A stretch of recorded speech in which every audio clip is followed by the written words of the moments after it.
I have 6 o'clock, President Cantu. Okay, we're ready. Let's call the meeting to order for December 14th. All 7 board members are present. Let's stand for the pledges. I pledge allegiance to the flag of the United States of America and to the republic for which it stands, one nation, under God, indivisible, with liberty and justice for all. Honor the Texas flag. I pledge allegiance to the Texas, one state, under God, one and indivisible. We don't have a public forum. There was no one signed up for it. And we do have some changes for our agenda. The superintendent will give his report, and then after that, we're going to have the 8B because we've got legal counsel, and so we want to take care of the business that requires legal counsel to be present. And after 8B, we'll go into our closed session, and then after that, we'll come back and do the information items. So we're ready for the superintendent's report. President Cantu, before that, we need to go back to item 3, which is the public meeting to discuss the district's rating on the state's financial accountability system, which was brought to y'all last month. And I'll turn it over to Mr. Barton real quick. Thank you, sir. Mr. Fernandez will queue up a very, very short presentation that we're required to give to present to the trustees our first rating for the last school year. And there's also an element of public comment and public forum. Mr. Fernandez, in case you see someone in the waiting room that you don't recognize, that would be why. So very quickly through this is the San Marcos CISD Financial Integrity Rating Report. Go ahead, Mr. Fernandez. Our presentation will have 3 elements. First, an overview of the first system. Second, the San Marcos CISD first rating. And then finally, a public comment on the report. The goal of FIRST is to emphasize that all of our resources are used efficiently and that there's an early warning system of any decreasing management. There are 3 components to the first report. There are the first 5 indicators, which are pass-fail. The second 10 indicators, 6 through 15, that are scored on a scale of 1 to 10, and that comprises our score. And then finally, required disclosures that we have to make to the public. The first 5 indicators are pass-fail, and to be honest, these reflect the day-to-day work of our Department of Finance and our Director of Finance, Denise Garcia. We passed on all 5 of these indicators and are very pleased with the work that they're doing. Indicators 6 through 15 sometimes are a little bit outside the control of the district. And I'm going to give you as an example, indicator 8, which is the first indicator we've lost any points on in years. And that is the long-term, the ratio of long-term liabilities to assets. You'll know that within the last 2 years, we brought the debt from our bond into this calculation.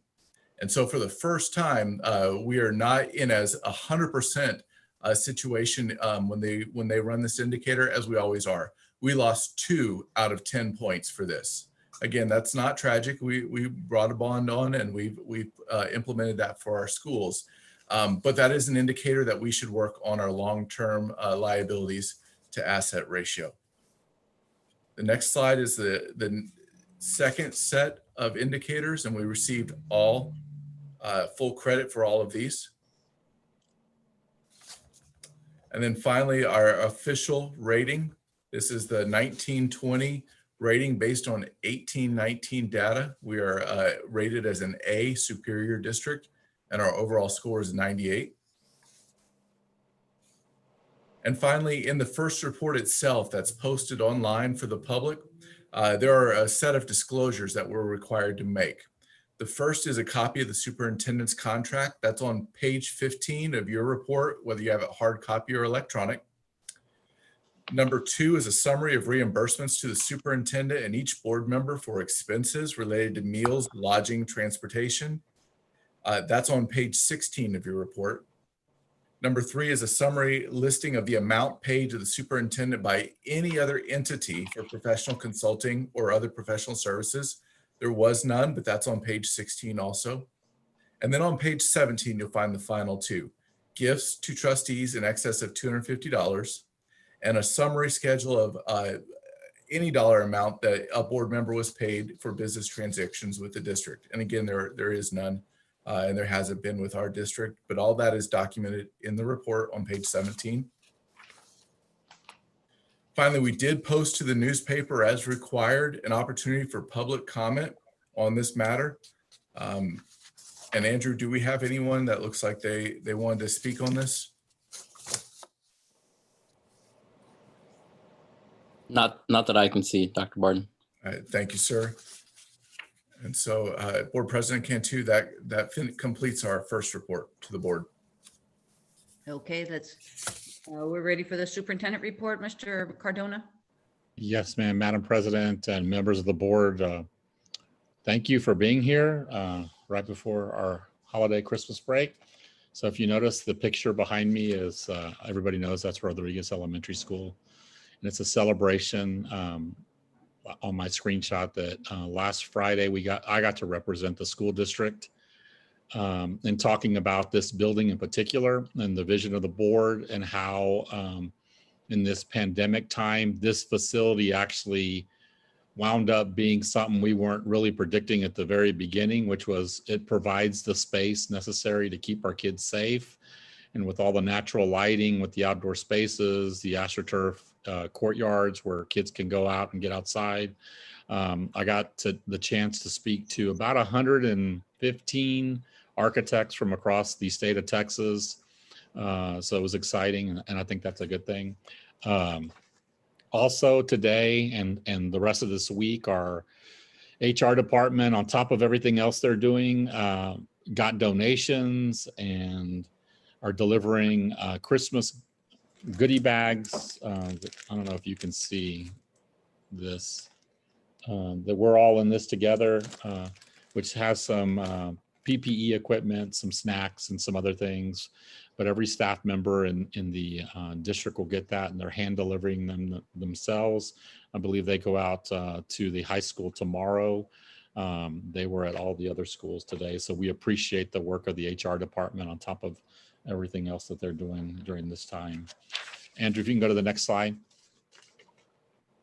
So we just wanted to kind of give you an update. So this is through 12/7 of our staff and student COVID counts, cumulative counts. And you can see that since September 7th, we have had 42 staff and we have had 44 students for a total of 86. This will be updated tomorrow. I believe it's the 14th today. But you can see after Thanksgiving, which is 11/30 and 12/7, we did see, and we had the November at the beginning of November, but you can see that November 30th and then December 7th, we did see an uptick. We don't know if that's because of the holiday. We can only guess. It's hard to say. But because of that, I've been meeting with the principals, and they have in turn been meeting with their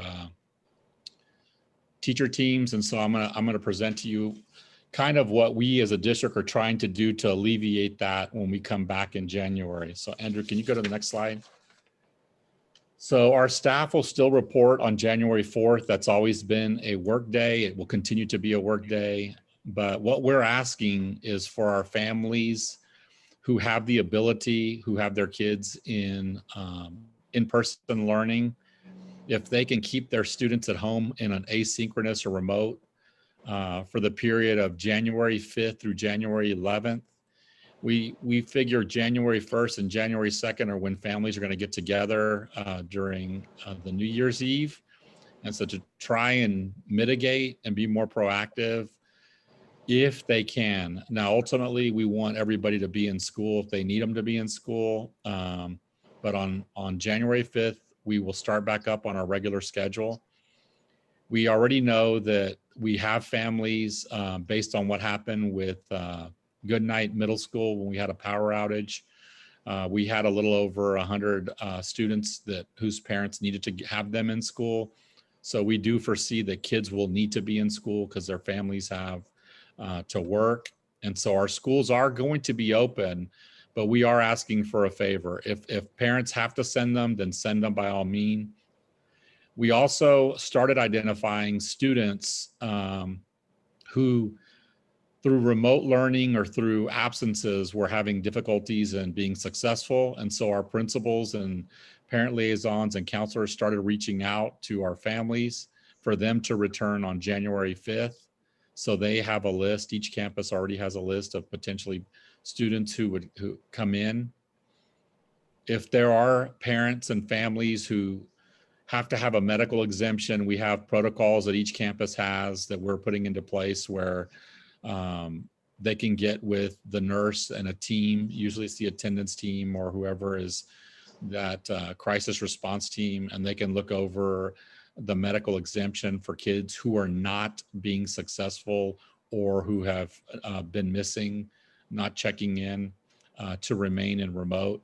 And if they bring us a doctor's note, we've already told our principals, you take the doctor's note and they stay at home, and then we try and support them as much as we can. Having said that, Mr. Fernandez and the schools will begin communicating plans this week in English and Spanish to our community. And we also just sent at 5:30 today the reconsideration window for families to come back for February 1st, 2021. That's the beginning of the third 9 weeks. Andrew, can you go to the next slide? Again, who will attend on January 5th? If parents have their students in session and they want them in session, then they will be in school in person. Again, students who were contacted by the campus to return because of either issues with engaging in remote learning or because of attendance issues. And then we know that sometimes we do have new students who move into the district over the break. And so our first inclination is to try and get them into school in person if they're asking for that. And then who will be at home this January 5th through January 11th? Students are already being successful in remote learning or choose to remain in asynchronous. Again, if a family has a need for a medical exemption for their child to remain, then they will get with their campus. And then again, students who have the ability to remain in remote learning, and really that's what we're asking for is for them to help us and just kind of easing back in that week so that we go 7 through 10 days. And then it allows us to kind of see what the numbers look like as we come back in. Andrew, can you go to the next slide? Also, we know this is really for some of our kids and families, this break coming up, we already know that there's a lot of trauma because of COVID. And so this is on our main website. If parents want to go and need resources for social emotional supports, these are the local resources that are on there. And I believe Ms. Presley has been putting that, and some of the other principals have been putting this in some of the literature. Next slide, Andrew. This is some of the national supports. If some of our families travel and there are issues, these are numbers that they can call. Next slide, Andrew. And then some of y'all had asked about some upcoming. We talked about TChat, which is through Dell Children's Hospital. And this is telemed counseling for our students. So our counselors are going to be trained on January 8th, 2021 when we return. And then on after January 11th, which would actually be the day that we ask families to come back, we will begin those services live. It's free for our families, and the counselors will know how to connect students and families to this service. We're excited about this. This is new and hadn't been around for us. And then also, we had a really great meeting last week with Communities in School with their CEO, Suki, April Chapman, and myself.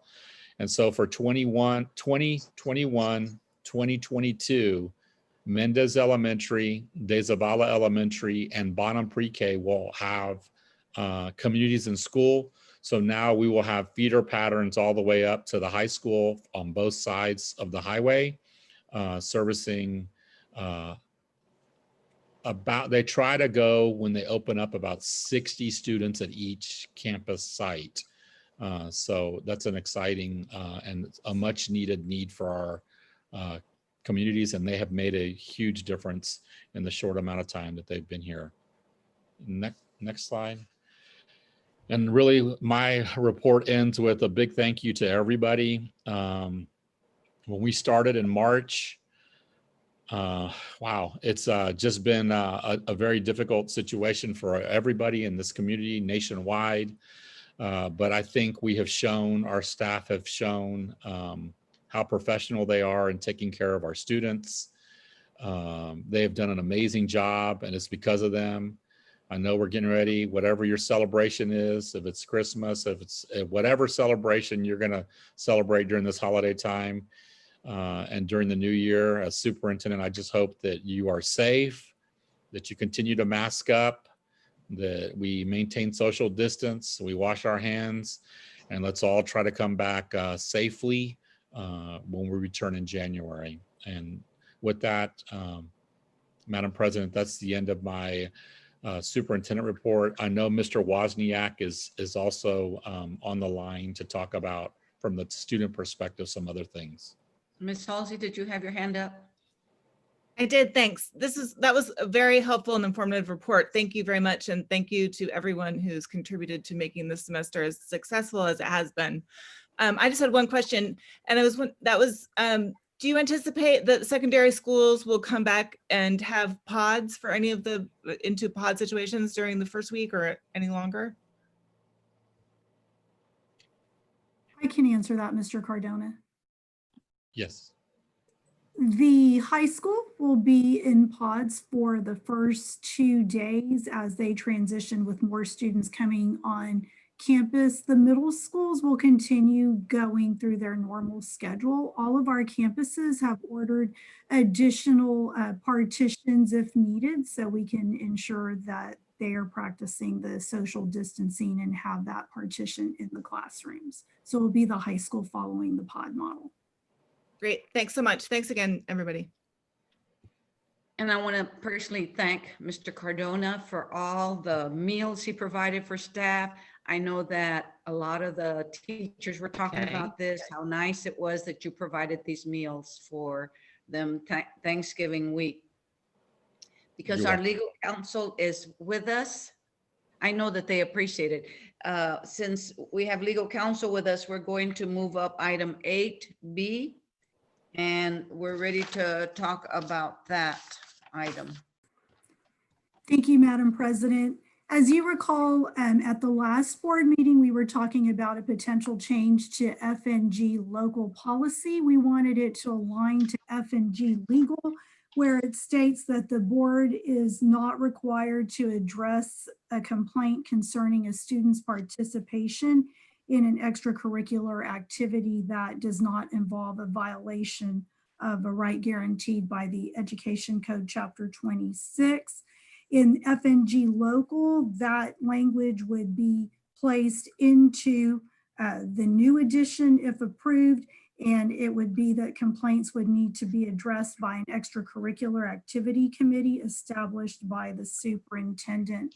We have asked Troutman to be part of this conversation as we were taking this under his advisement. Good evening, board members, administration. First of all, it's a pleasure to be here with you guys tonight. I'd like to introduce myself. My name is Stephen Troutman. I know I have not had the pleasure of meeting all of you in person, but I am a partner with Juan Cruz's law firm. I've been working with Juan for over 9 years. And unfortunately, I have a lot of experience with dealing with extracurricular complaints that have, in one instance, literally bogged down a school district. And this policy change stems from a legislative change that occurred in 2017 that our law firm, Juan in particular, went to Austin to go testify on. And I want to stress that this policy change is solely about a student's participation in the extracurricular activity. So this is if we have a parent complaining about their child not being the head cheerleader, not being the starting point guard, not being the quarterback, etc. And back in 2014, we had an issue with one of our clients that the child's parent was a very litigious plaintiff's attorney. And his daughter was part of a middle school dance team, and she was on the dance team, but these parents were just not happy that their daughter was not the #1 cheerleader or the head cheerleader. And they ended up filing over 25 grievances in one school year. And keep in mind, we're talking level 1, level 2, level 3 times 25 grievances. That's over 75 hearings. This turned into a mess. Every level of the grievance process coincided with an open records request, like I said, a hearing. And eventually we had over 25 appeals that went before TEA to Austin, which we won all of them because these complaints were frivolous. But we all know we do have some parents out there that sometimes, feel their child, should be the starting quarterback or the head cheerleader, and they'll do anything they can to fight for them. And sometimes they just want to cause terror. But our client literally incurred over 7 figures in attorney's fees with all these appeals. So based off of these frivolous grievances, like I said, Juan went to Austin, testified, and got a change made to the Texas Education Code, section 26.011 in particular, which basically states that a board of trustees no longer has to hear a complaint about a child's participation in an extracurricular activity. So this is something that can be handled at the administrative level. Administrative procedures are put into place, and the parent is still given an opportunity to present their argument before a committee that Mr. Cardona and his staff will put together if you all approve this. But it is our firm's recommendation to all our clients to approve this policy change. It lets the board focus on, frankly, more important issues rather than, who the starting quarterback is. That's something we feel that coaches can decide, and there's something that's unfair or something that's going on there. This process does allow the parents still an opportunity to complain without going all the way to the board and possibly to TEA. So that's kind of the background. We were in litigation for 5 years with those grievances. So like I said, it really can bog down a school district, and I would recommend, it's been helpful with our other districts, and I think it's a good policy change. Questions or discussion? Ms. Halsey? Thanks. I just had a couple questions. So how does this look logistically? If the board passes it tonight, then is there a committee that's formed and that committee handles any complaint of this nature that comes forward? Or is it something where a complaint gets filed and then the board decides to or to not hear it, and they're held on a case-by-case basis? Usually what's happened, especially when this first started, basically, like I said, there'll be a procedures put into place, and the parent will basically given a form very similar to the grievance form. And if it's about, usually what happens is the parent will go and ask for a complaint form. And once HR reviews the complaint form and can realize that, hey, this is about participation in an extracurricular activity, at that point, it gets routed to the committee that administration will form. Now, sometimes what happens is you'll see the buzzwords such as, oh, the coach is bullying my child, or the coach is harassing my child. Well, at that point, we're dealing with harassment, retaliation type complaints, and that'll go through its own process. But if the grievance is solely about, my child tried out for head cheerleader and he or she did not receive the head cheerleader position, and they should be, that's where these type of complaints go. And like I said, I've been working with Juan for 9 years, and a lot of these grievances come in, I'm sure, as you all see, and a lot of these parents will go all the way to the board. And, like I said, the legislature agreed with our firm's proposed changes to the education code that this is something that can be handled administratively. Now, that doesn't mean you all have to pass this. It doesn't require you to do this, but we have found it to be helpful with our clients and their district administrations. Mr. McLaughlin? I'm concerned at, letting go of that level of oversight. In my 5.5 years, we've had maybe 6 grievances. I may be leaving one out, maybe forgetting one. And I think 3 of them would fall in this category. So that's not an unmanageable number. And none of them have been as trivial as some of these that Mr. Troutman's experienced with not being head cheerleader. I mean, the ones that came to us were all serious stuff from serious parents. And I appreciated at least being there, to hear those concerns, because if it did bring up some sort of systemic issue, none of these did, but if it did bring up some sort of systemic issue in the district, I would want to know about it at the very least. So if the board is inclined to make this change, what information is built in that we would receive with regards to the goings on of this ad hoc committee? That would be something that would be put into your all's type of guidelines. And as you know, as a board member, you could always request this type of information, or district administration can kind of give you all a weekly update, or just inform you all at a board meeting, through a report, or, a weekly newsletter. But like I said, when these complaints do come in, it's HR's job and the district's job to kind of go through them and make sure it does go under this process. Like I said, if we have the starting point guard saying, hey, I'm not the starting point guard because the coach is discriminating against me, at that point, we have a legal obligation to go under our DGBA, our FNG and our FFH type policies. So there is kind of a barrier at HR that they have to go through it and make sure that it does comply with the policy. Thanks. Yes, sir. Anyone else? Ms. Cantu. Yes, Mr. Arredondo. Thank you, Ms. Cantu. I just want to similarly echo Mr. McLaughlin's comment. If it's the board's prerogative to move forward with this tonight, then that is fine, and I will support the decision of my colleagues. But I can think of one instance of where a young man and his parents brought a grievance to us, and that athletic director and that coach that were involved are no longer with the ISD for other reasons. But it did bring up, I think, level of mismanagement in that department and in the way in which that coach conducted himself during a tryout process. So I am a little hesitant to support this and not have subsequent conversations or follow-ups about, what this committee's work is doing or how many cases it's hearing.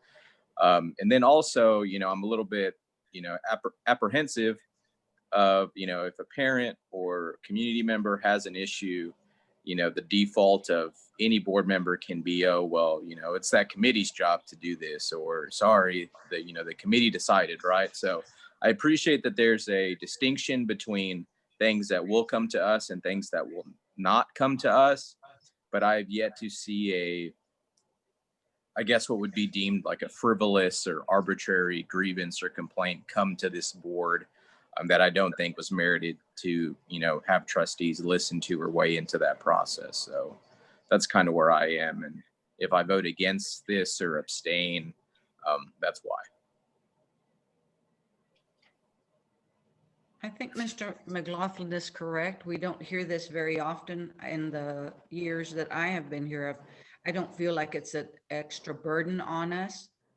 So I tend to think that buck stops with us, and that I'm good if we have to turn this F&G local change down. I'm good with that. Any other discussion? Are we ready for a vote? Well, I have a question. Hanson? If we vote against this, how does that, we have legal and then local, how does that impact legal? I'm asking Mr. Trotman. The legal would not change. The legal policy is strictly basically the laws and regulations what the district can abide by. And this is a discretionary type local change. So if you all were to vote against it, it just would not be included, and you all would go on about how you've normally been handling your grievances. And could we change it at a later date? Absolutely. Okay. Absolutely. Ms. Villalpando? Ms. Villalpando? I believe you're muted. You're muted. You have to unmute yourself. No, I can't. I'm sorry. I was punching the wrong button. I would love for the board to have another executive meeting before we approve or disapprove, because we have had some pretty bad situations. And I would rather have that part of, at least some part of administration to handle some of these frivolous, I think, accusations, like Mr. Trotman was mentioning how bad the case was when the parents just did free, you know, they appealed or whatever they had to do. I don't recall the cases that John or Miguel were talking about. And so I just would like for us to get together in executive session in person when we can. Can we delay this vote and kind of get together somehow so we can recall some of these things that have happened, and why couldn't the staff handle it? I don't think that it's our job to be, ours is more oversight of management and let them have some kind of way to help us out with that. You know, when it's being like the case that was discussed by Mr. Trotman, I don't think we've ever had anything that bad, but we have had some pretty serious situations where the board got involved. And Kathy, I think you can remember some of those. So Oh yeah, we had two that were very long and drawn out and spent a lot of money on attorneys and attorney fees, and had, you know, it was, I can remember the two that were really bad and could have been handled by a committee. I will say this based on my experience in the past 3 years since this legislative change happened. We have had a lot of grievances go through this extracurricular complaint committee, and I can't remember once where we've had a parent come back and state, oh, we didn't feel it was fair that we couldn't go to the board. I mean, it's usually what happens is the committee is usually 3 members, whether it's an athletic director or campus principal and some sort of executive director or administrator, and they get their hearing before them for, you know, the typical grievance procedure. You know, they'll get the 10 or 15 minutes and give their case, and then a written decision is issued by the committee. But like I said, it does not go to the board. So, you know, it's within your all's discretion as to how you all would like to proceed. Mr. McLaughlin? Yeah, so, I mean, again, I think that, you know, we serve a useful role in being a little bit outside of admin and not being right in the middle of situations. And there's been a few times where we've been able to resolve issues that I would be worried that administration would get a little more entrenched on. And so I think that there's actually a means of the board saving the district litigation cost by serving in this role over a committee, because the committee, I mean, odds are is going to be more entrenched than we are. And so some groupthink will sometimes take you right over a cliff. And I mean, under this policy, we can't talk specifics about grievances, but I didn't hear this one. Like, I mean, I think the burn pile grievance probably changed the way we do business and might have changed the administration, honestly, at least what we look for. And if that hadn't come before the board, if that had just gone to a committee, I think we would have been worse off for it. I mean, I appreciate Ms. Villalpando wanting to retire to executive session. If the presiding officer thinks that's something we can do, we could talk about some of those specific grievances we've experienced, but I don't think I could be talked into this. Ms. Not Cantu. today. I mean, if it becomes a problem, yeah. Mr. Arredondo? Thank you so much. And I appreciate Trustee Villalpando and Trustee Hansen's experience. I'm sure during both of your tenures on this board, you have seen your fair share.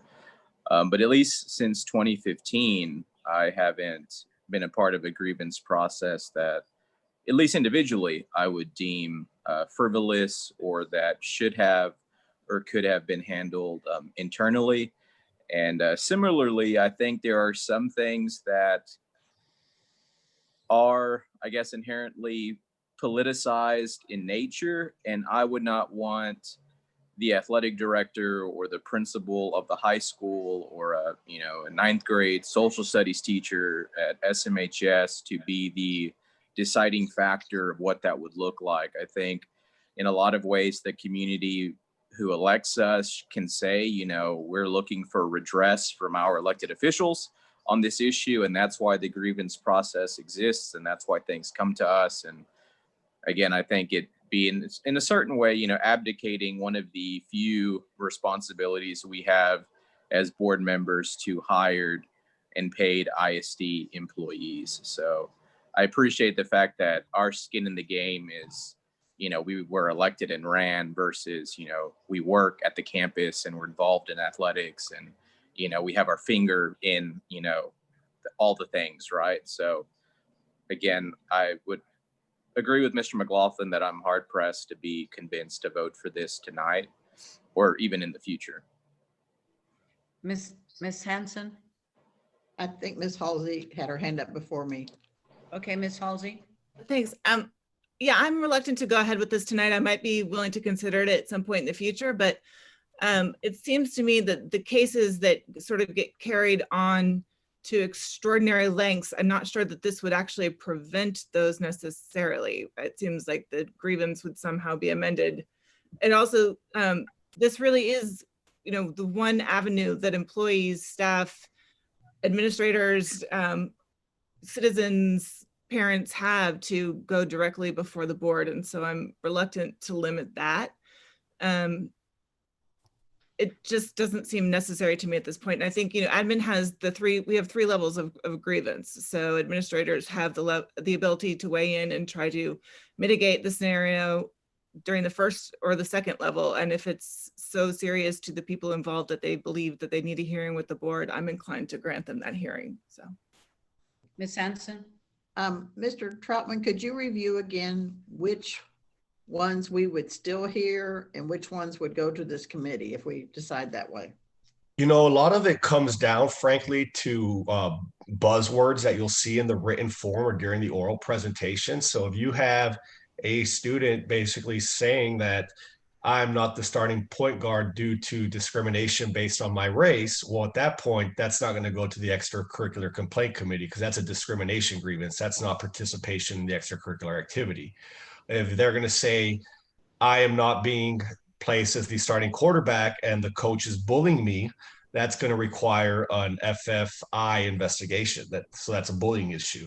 So if we've got the discrimination, the harassment, the retaliation, those big legal buzzwords, those are going to go through the processes we've always used. But if we have a simple, you know, my daughter tried out for head cheerleader and the judges scored her incorrectly and she should be head cheerleader, that would go to the extracurricular complaint committee. And if the committee does a good job, what they would do is they would get the score sheets, they would review the score sheets, they would interview the judges, they would obviously allow the child and his or her parents to present their case, and then they make a decision. So there it's strictly about my daughter or son was not the head cheerleader based on performance versus the coach is discriminating on me for a particular reason. Anyone else? Yeah, Ms. Cantu, I mean, I think this would probably require it to come back anyway, but at least individually, I could see some value in that fact gathering that Mr. Trotman mentioned. If this was a level between what's currently our second level and our third level, if that would add value for the administration to have that broader look at things before it came to us, I would be okay with that, as long as eventually, if the parent or the student didn't feel they had been heard or wanted to bring it before the board, they would have an opportunity. But I don't think that that's the way it reads. I think. Well, I know that, but you're right. But I mean, if it were going to come back to us, and you know, I could see supporting that. But as it currently is, I can't. Are we ready to vote? Is there anybody else have a comment or a question? Ms. Cantu, do we have a motion to approve or deny? Has anyone done that? No, we don't because we started with Mr. Trotman giving a talk. Okay, well, So then I'm going to there's- move that we deny implementing this change to our policies. A second. Mr. Arredondo moves that we deny this board policy change on FNG, and Ms. Halsey seconds.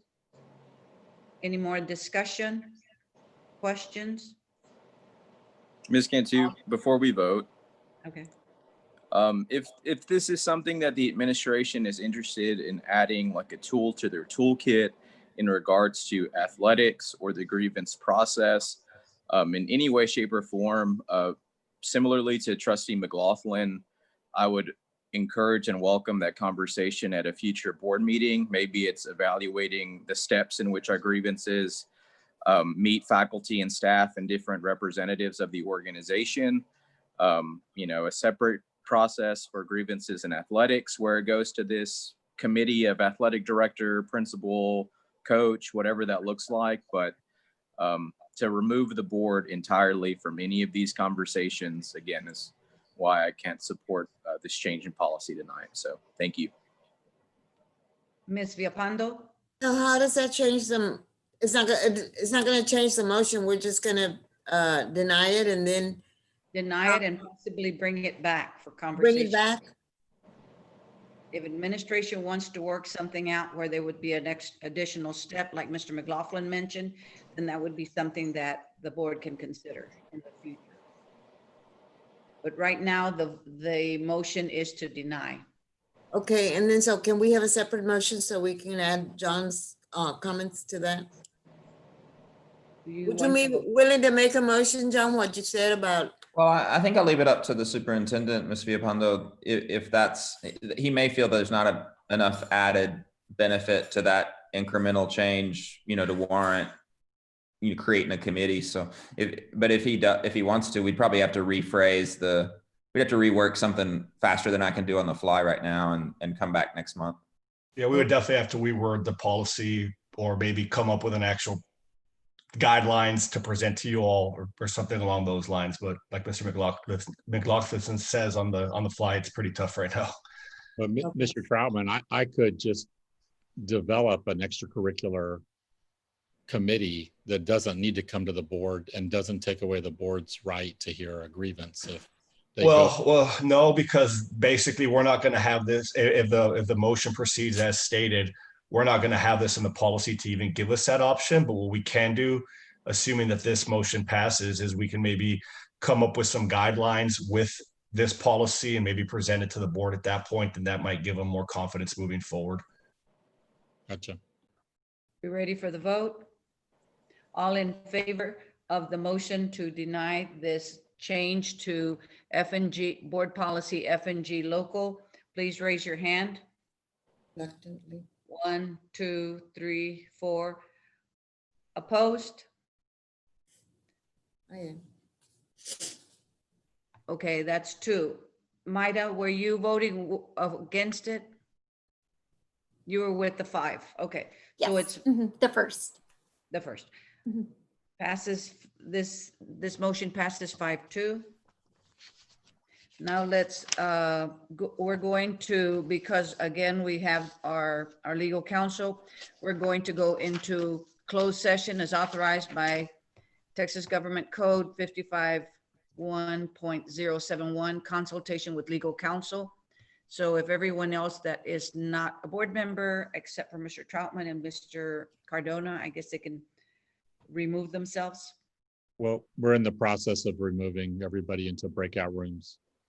Okay, Yeah, so it'll be easier if everyone just leaves the meeting that is not in closed session and then just enter the meeting back and you'll go automatically to the waiting room. And I can let you in once closed session is done. okay. And it'll be Mr. Barton along with Mr. Troutman. Okay. In this, if I don't see him. I don't He's in the see, meeting. There he is. I'm still seeing Richard Duval. I guess he's gone. I can put him in the waiting room. Okay. And Greg, and I'm still seeing Greg. Maybe he's in the waiting room, all right. But we're ready for a discussion with legal counsel regarding tri-party agreement between SMCISD, City of San Marcos, Texas, and Centro Cultural Hispano de San Marcos for a community development block grant funded project, making Centro more accessible and energy efficient through renovation and matters incident thereto. Hold on one second.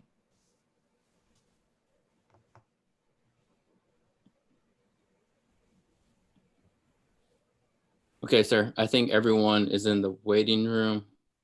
Hold on. I think, Stephanie there, Andrew. yeah, let me put Stephanie in the waiting room. And make Okay. sure we turned off the live stream. Yeah, let me verify that before. It's currently recording. Notice that I'm as going to well. shut that off in just a second. Angie's back, Kathy's back. Okay, we've still got some people back out.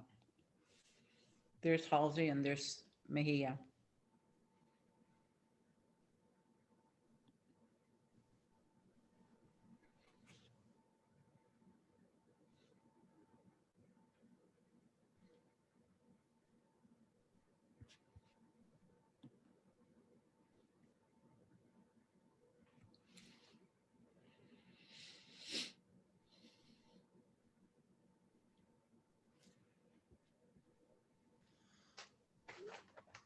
Mr. Alondo's back. Mr. Redondo's back. Let me see. 1, 2, 3, 4, 5, 6, 7. Okay, we're ready to reconvene into open session. We're going to wait and vote on the closed session and its place, which is item 10. We're going to begin with equity audit update on our reports and academic updates. We're going to have the equity audit update first with Dr. Tracy Benson. And then after that, we'll do the beginning of the year screening data and number 3, innovative program initiatives update. So is Dr. Tracy Benson here? Mr. Cardona? Oh, okay, there you are. We're ready for your update or your report. Fantastic. Well, thank you so much for inviting me to partner with your school district. I really appreciate the opportunity. I'm everything equity. And so it's great to be down in Texas. Again, I spent a lot of time there in HISD, and it's great to be back in the area.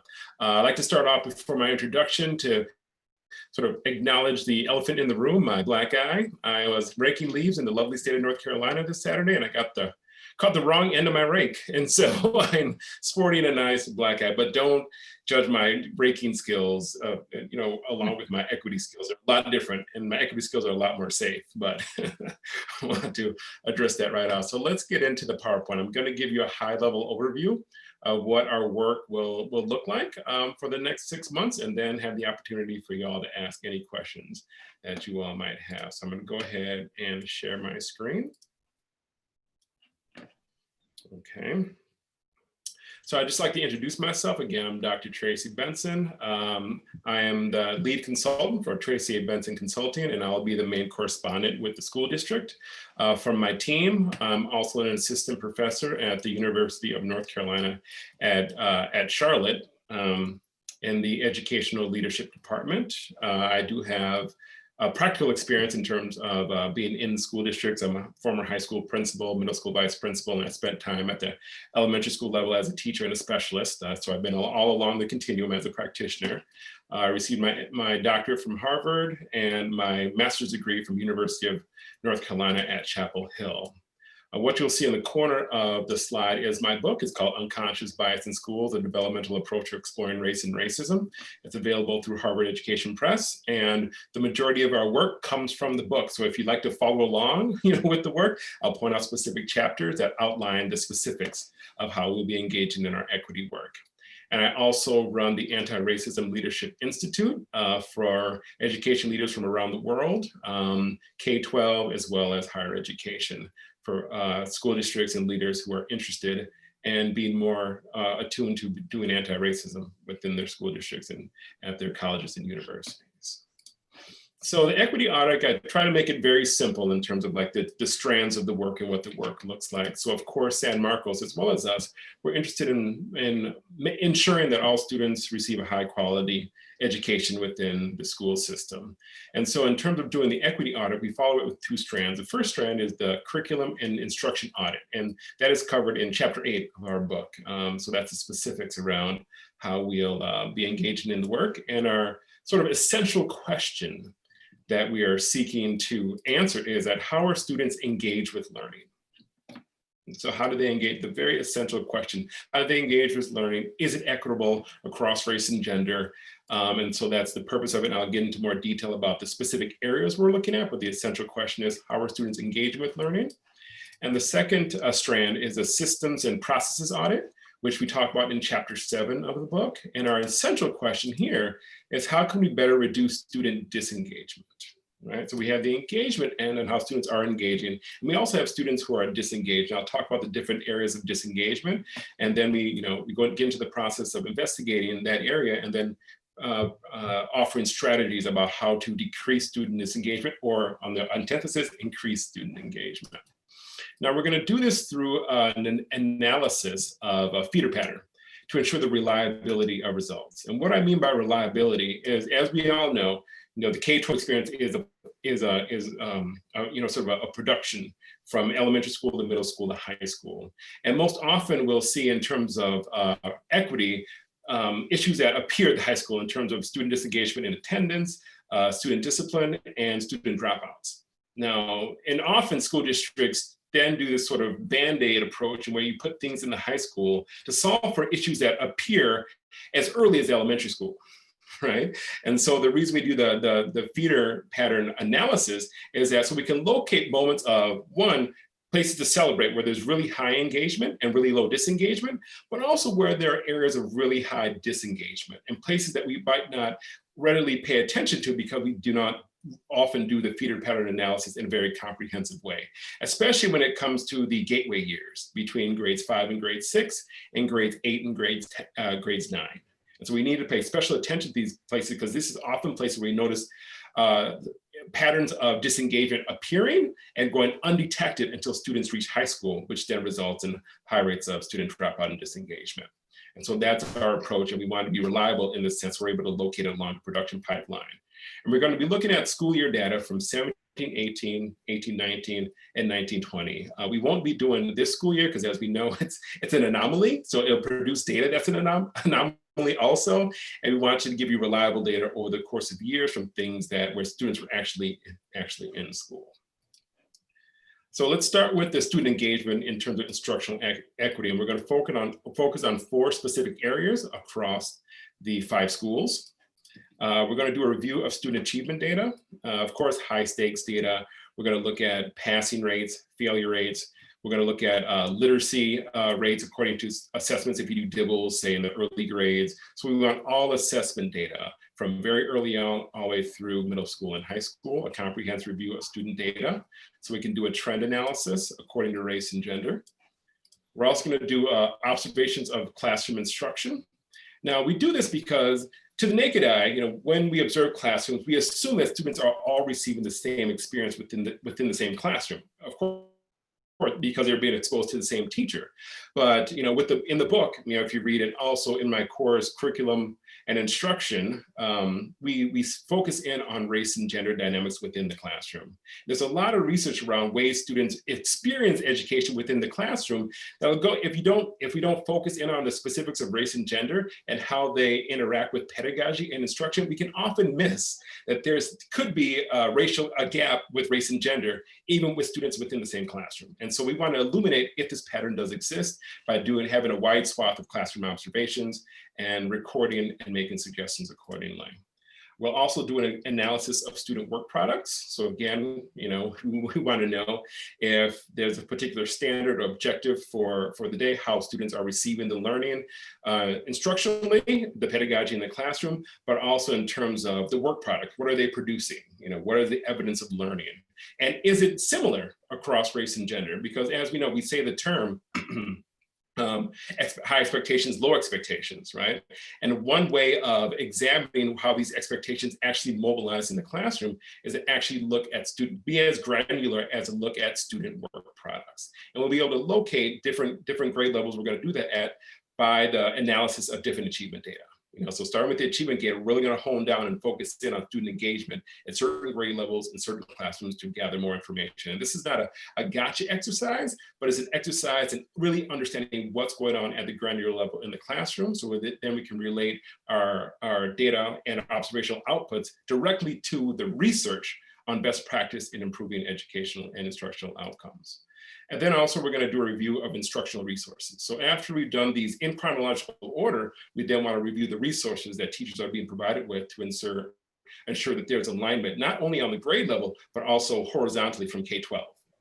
And, you know, especially between elementary, middle school, and high school. So we're noticing certain strands in particular standards in 6th grade and 7th grade, it can often have something to do with misalignment in the elementary school. And this is something that we find often. And so we're also going to do an analysis of the curriculum in math and ELA, 2 high stakes areas. So in terms of student disengagement, we're going to do a systems and processes audit.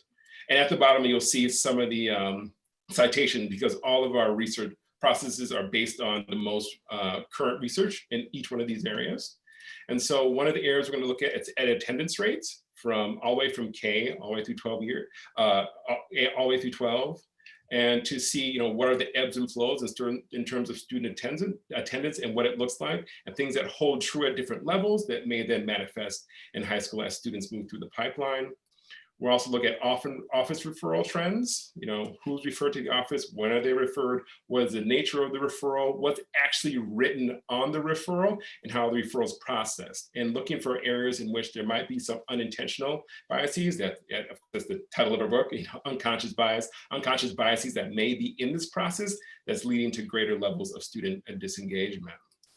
We're also going to look at in-school suspension and out-of-school suspension data. And there's a wide range of research on students who will get involved in these processes early on in their educational career. That means K through 8, about that, how it really increases the likelihood for student disengagement in high school.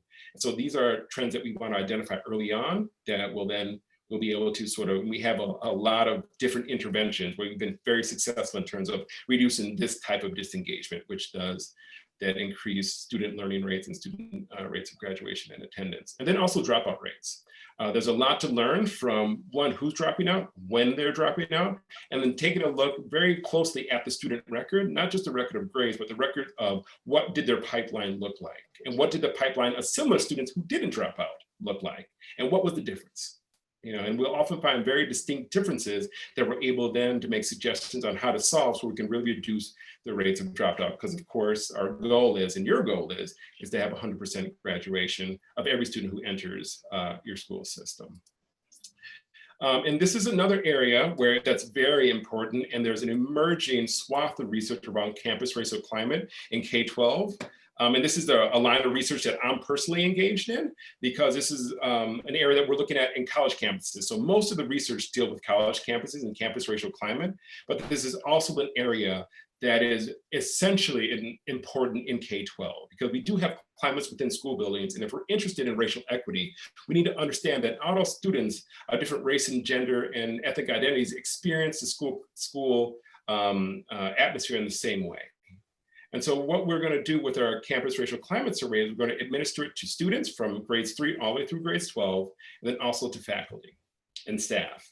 And the first part of the analysis is to take a look at how students are assessing the campus racial climate compared to the teachers and staff, and see moments of convergence and moments of divergence. And when we see moments of divergence, we want to understand more about why they're experiencing the school atmosphere in these different ways, and figure out ways to sort of mitigate these and bring them closer together. But then also the second part of the survey analysis is to compare the differences in responses between different races and different genders of students.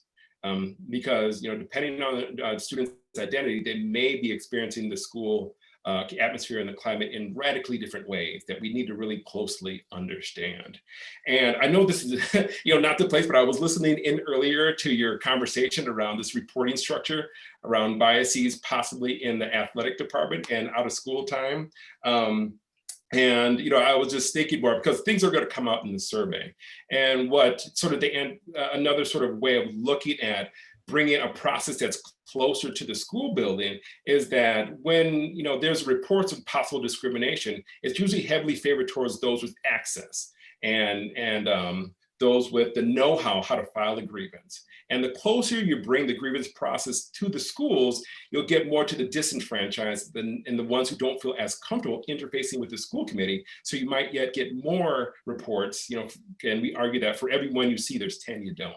So that's another sort of aspects of when we seek to understand campus racial climate, that we want to measure how it manifests, not if it manifests, but how does racial bias manifest in the school and school system. And so you might want to think about that when you're considering how to bring a structure for reporting closer to the actual students and families, especially the disenfranchised students and families, to get their perspectives. Our process is very specific, objective, and thorough. And so as a researcher, we start very, very low on the ladder of inference. So we're coming in assuming that San Marcos is the epitome of a high functioning school district, which I'm sure it is, and there are areas possibly for improvement, but I don't have any predispositions towards what I intend to look for or presuppositions about what I will find. And as a peer researcher, we believe in this approach that we're going to go where the data tells us to go. And so that's the process of very early on, where we spend so much time gathering multiple pools of data, very granular data, high level data, and spending our time up front so we can follow what the data tells us towards areas that might be blind spots if we came in with predispositions. And so this is to ensure the validity of our results, that we're not coming in as biased researchers and making any assumptions. We want to present back to you the things that we find and with the appropriate interventions according to the research. And our timeline that we set for the project, so starting in January and February of 2021, it'll be the planning and data collection process. And so of course, we have 5 schools, a number of grades, there's a lot of data that we need to collect. And so we spend lots of time, myself and my team. I have 2 analysts, myself and another consultant that I am partnering with on this. So there's 4 of us across 3 time zones working with San Marcos. But we are going to be working on collecting and organizing the data in January and February. Sometime in February, we'll be back in contact about when to release the campus racial climate survey and how, so that parents are fully informed about the purpose of the survey and what it'll be used for before the survey is sent out. So we'll send it out in the month of February using Qualtrics. And then in March and April, we'll be doing the data analysis and curriculum audit within the school district, all culminating in the month of May, where we'll have our data analysis written report, and I'll be back for a presentation of the findings and the recommendations to the board. And I'd like to praise you all and really give you kudos for being, ahead and being interested in an equity audit when there's not a burning fire. 95% of my clients come to me when they're in the paper already, and there's a burning fire with an equity issue in the district. Y'all are, proactive. And so I really want to commend you on being proactive in this process, and we very much look forward to working with you during this, during the new year. So at this time, I'll stop sharing and I'll take any questions you might have. Ms. Halsey?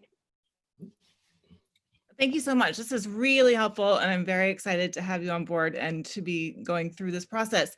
I have 2 questions which are really about logistics. And so the first is, you acknowledge that 2020 is an anomaly, right? So how do the observations work in 2020 when our classrooms, some students are online and some students are in person? So I'm not sure that they're necessarily representative of what our classrooms usually look like. Right? Like, I'm not sure that the problems that are there, and some of them may be consistent, but some of them may be totally different. Right, so that's going to be the caveat. So when you see the report, we're going to have the asterisk next to the process where it's going to be different due to COVID. So we all understand that majority of instructors are still at the novice level of being virtual instructors because we've been forced into the situation. But we also have to draw some data from our observations. So there will be an asterisk, which makes it mean that observations are more accessible to us. So we'll be able to do more. And being that this is something where I've had to transition my course in curriculum and instruction online. So at this point, I've already observed about 50 classrooms. So we have a process that works relatively well to produce some data. But again, there'll be an asterisk that this is a time of COVID, and there will be some distance learning that would create some mitigating factors that might not be applicable when people come back in person. So will you just be observing the Zooms, or will you actually be here in San Marcos observing the physical classroom space? We will be observing the Zooms, and if it's possible to partner with folks at the school level, if there are in-person individuals who are willing to partner with us to do the in-class observations, we're more than willing. We'd be hopeful for that, but we don't want to impress upon a school district that's already under strain due to COVID to then impress upon you that you must have a site specialist. But for us, in terms of health and safety, we can't make the trip out. We're located in different states, and so it wouldn't be responsible of us to take the chance of one traveling there and then possibly bringing COVID to your schools if you wouldn't want to do. So Yeah. to the extent possible, we'll do the Zoom observations, but if we can partner with someone at the school district, school level, we can do some in person. I mean, just having observed my own children's, I have an elementary school child, a middle school child, and a high school student. So having watched the way that all three of their virtual classrooms are working in terms of the interactions with their in-person peers and how that happens in some classrooms and doesn't happen in classrooms, that's going to be an especially hard challenge, I think, to get that data. But my other question is, so how are we being inclusive of data on gender expression and sexual identity, and when that is not necessarily tracked through STAR tests, right? So how are we accounting for that information? Yeah, that's something that's, as you know, is especially tricky in K-12, right? And the sort of the tricky situation is that when we attempt to measure the sort of interaction of gender identity and gender expression through the campus climate survey, it can be seen to be invasive of students' right to privacy, to whether to identify or not, right? And if you have any recommendations about, because you are in your school district, the culture of your school district, and you have any recommendations for us on how you would like us to include it with your backing and support, we will do our very best to collect data around that, but we have to do it in a very sensitive way that we still understand that some students aren't yet comfortable expressing themselves, and sort of openly identifying. Yeah, I think that's great. And I think I'm certainly in favor of allowing for that opportunity in whatever way is the most sensitive and will, make students be feeling as safe as possible. But I think giving them the opportunity to identify that if they feel that that is a contributing factor is really important. Okay, yeah, I'll take that down as a note and we'll follow up with you. We just want to sort of validate that process because as an outside provider, we want to do it as sensitively as possible. We don't want to sort of inadvertently start a fire as we're partnering with you. Only for myself. Yeah, so we'll be in contact. So I've written down your name and, we'll send you an email or whoever the email should be sent to so we can make sure that we're at an understanding that when we sort of present this in the way that we're acknowledging we want to measure this data and we want to do it in a way that's sensitive, not in a way to sort of out or identify someone in any malicious way or make any student or family feel uncomfortable. Mr. McLaughlin? Yes, thanks for the presentation. This is exciting.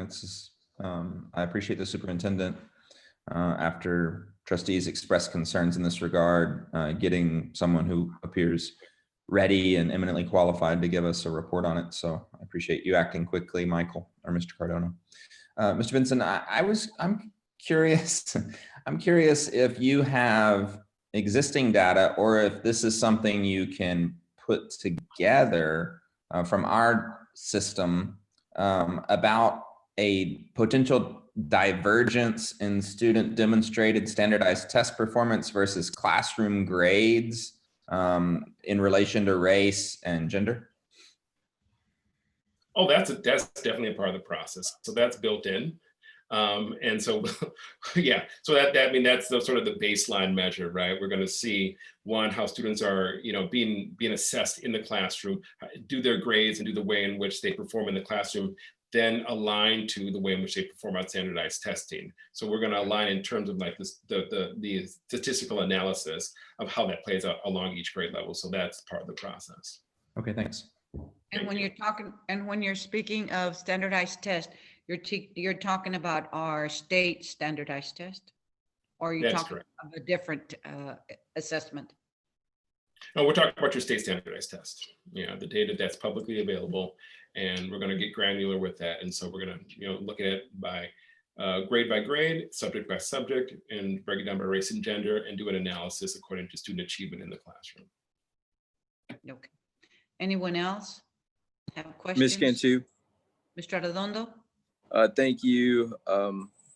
Dr. Benson, would it be possible for you to incorporate or do an analysis on the students who take the PSAT, ACT, and SAT within the ISD as well? I understand that all of our children have to take the state standardized tests, but I mean, I think historically there's been a disparity between the students who matriculate through the system and go on to higher education versus career and technical courses and accreditations. And so I don't know, is that a part of this process as well, or how does that look?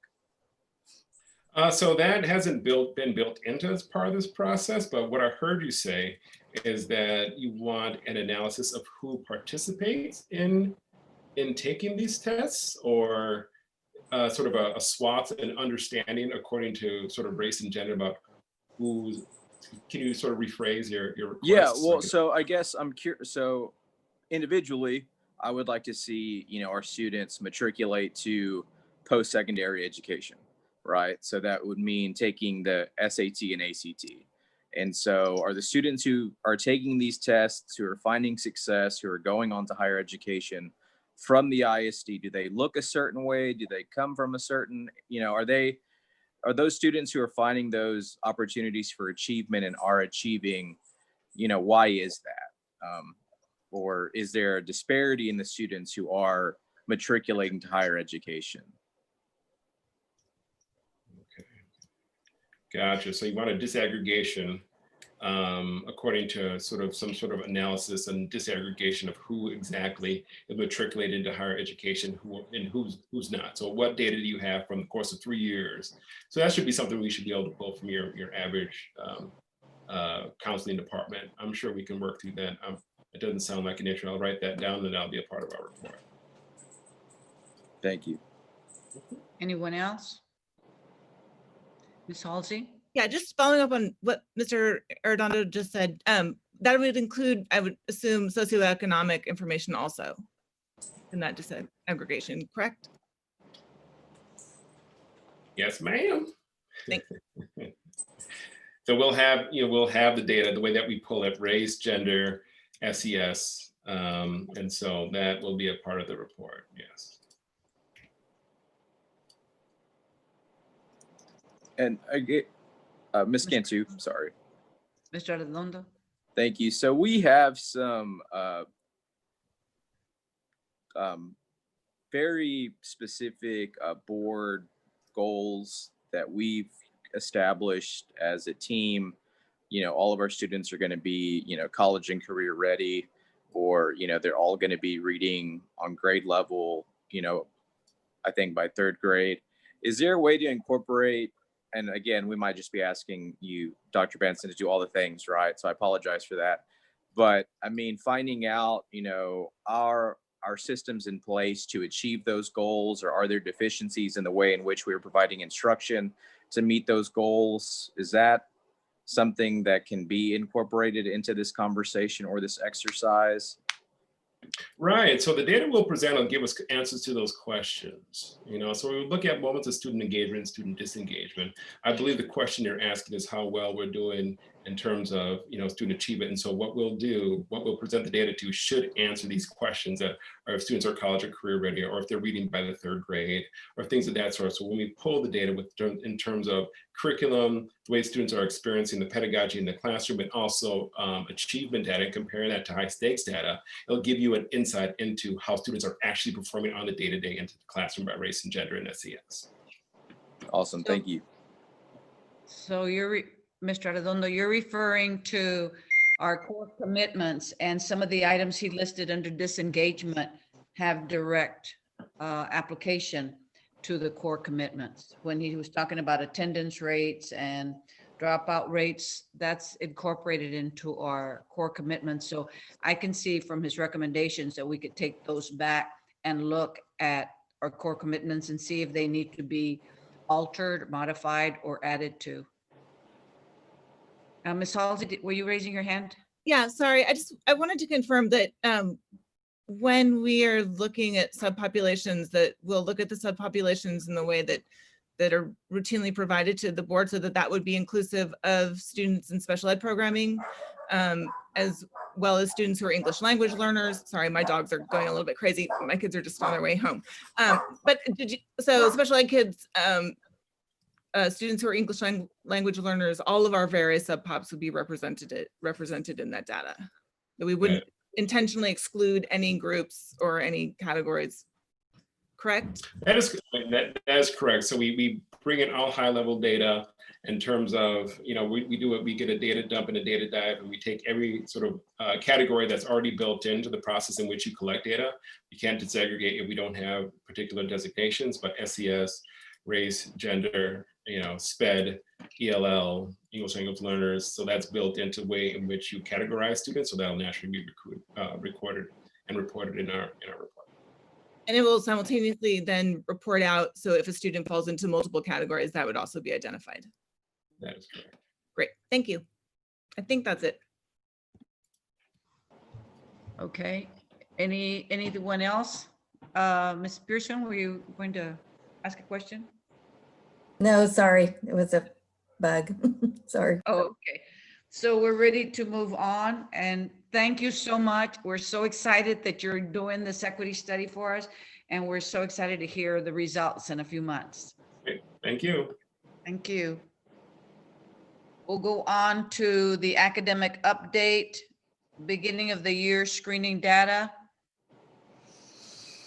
Is that Dr. Reese-Mills? Yes, that's us. Thank you. Good evening, board members, President Cantu. Tonight, we'll be presenting the findings from our fall 2020 administration of the NWEA MAP screener given to our students in kindergarten through the 8th grades. We'll be presenting our language arts data first, and then our math. The Northwest, or NWEA MAP, stands for Northwest Evaluation Association and Measures of Academic Progress.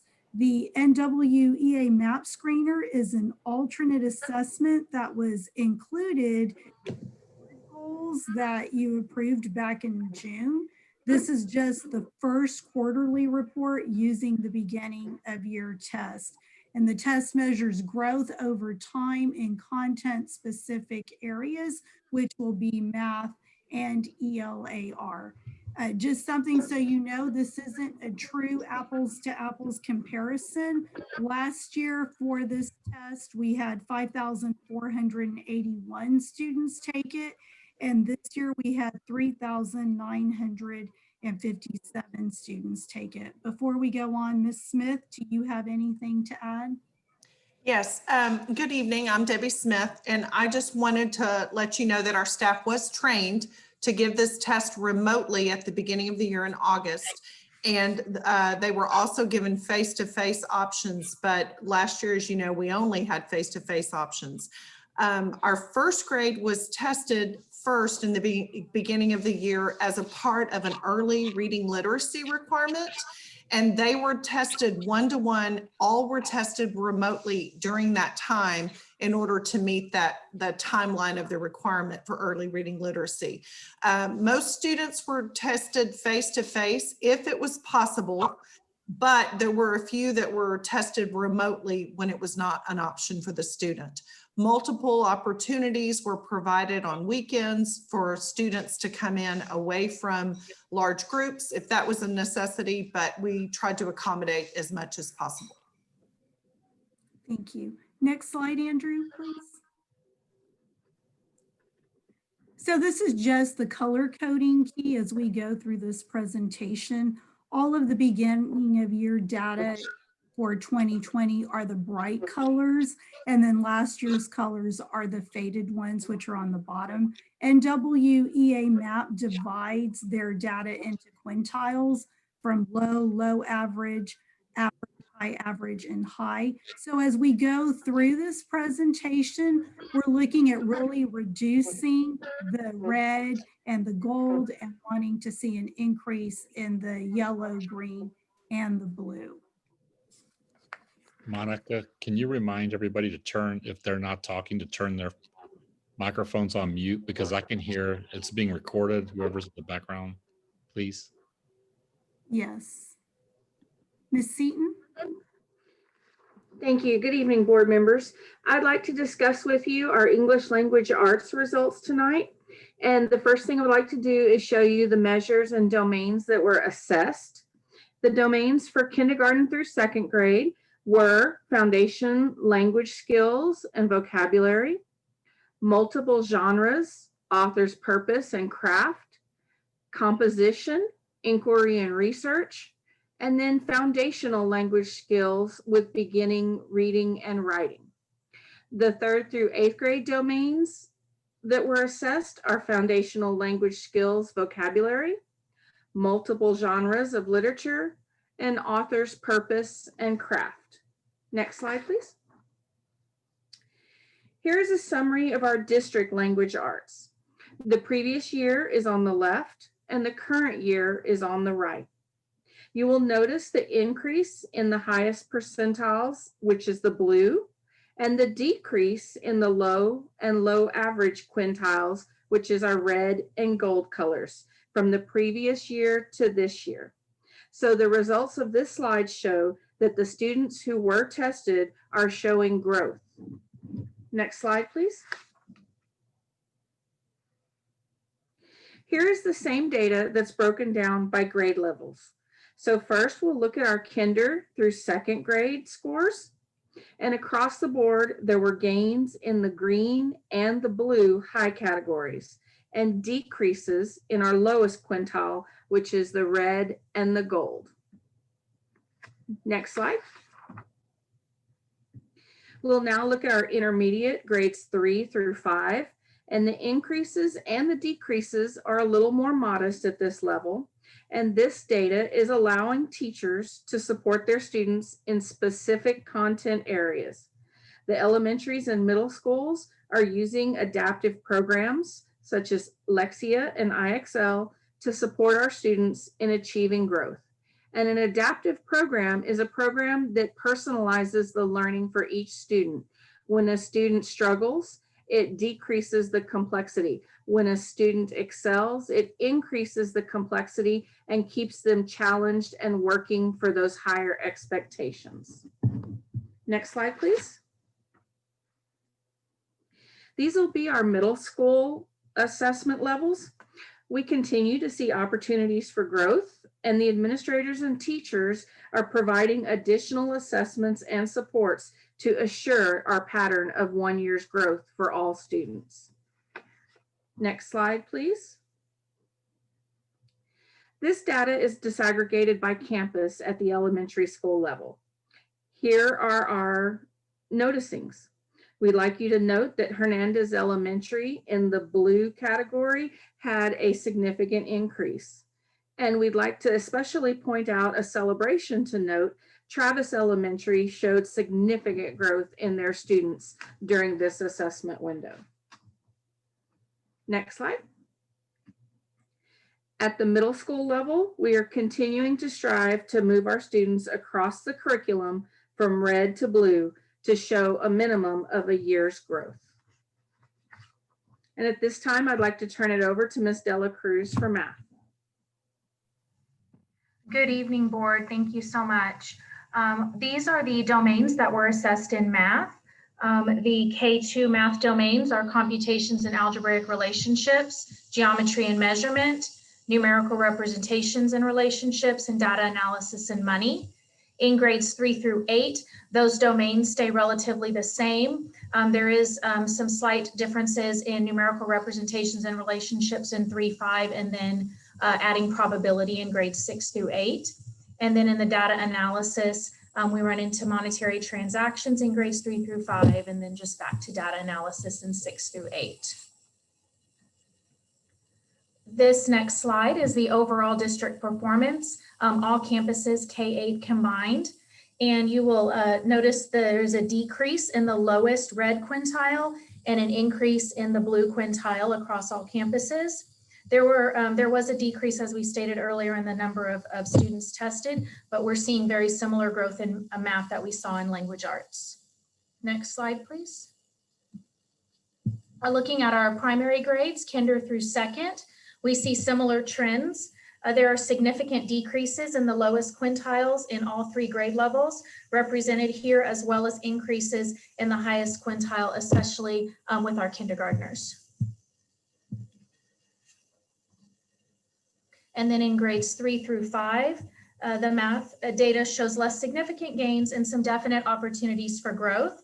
Administrators and teachers at these grade levels are utilizing this data to create individualized learning plans through the use of adaptive programs.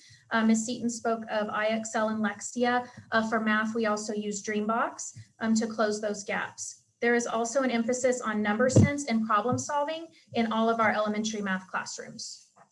Next slide, please. This is our middle school information by grade level. There are very slight differences from last year to this year. Again, our administrators and instructional leaders are utilizing this math data and Edgenuity courses to close achievement gaps with our middle school students. Looking at our math information by elementary campus, there are celebrations across all elementary schools. The first being that the low quintile is much smaller this year than it was last year across all campuses. There are also increases in the green and blue quintiles, those higher quintiles on all campuses. So we're moving in the right direction. Next slide, please. Our middle school by campus, you'll have Goodnight on the left and Miller on the right. Overall, campus data looks very similar to the grade level data that we shared a little bit earlier. Campus leaders are working in PLCs with teachers to disaggregate this data and implement plans to pinpoint student needs. Teachers are incorporating NWEA MAP scores into IXL and Dreambox to further differentiate instruction and close achievement gaps. Next slide, please. So the data can also be broken down by ethnicity. And you'll notice the highest achieving appears to be our Asian, multi-ethnic, and white ethnicities.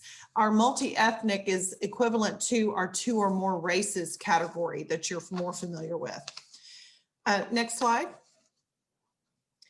In math by ethnicity, the story is very similar, but you'll notice that there's a large increase from high average to high in the multi-ethnic or 2 or more races category. Next slide. So we've also split the data this year by program. This was not available last year, so there's not a comparison, but you can see it by programs here, and this data can help us better support all student groups and all the various programs to improve an overall performance for everyone.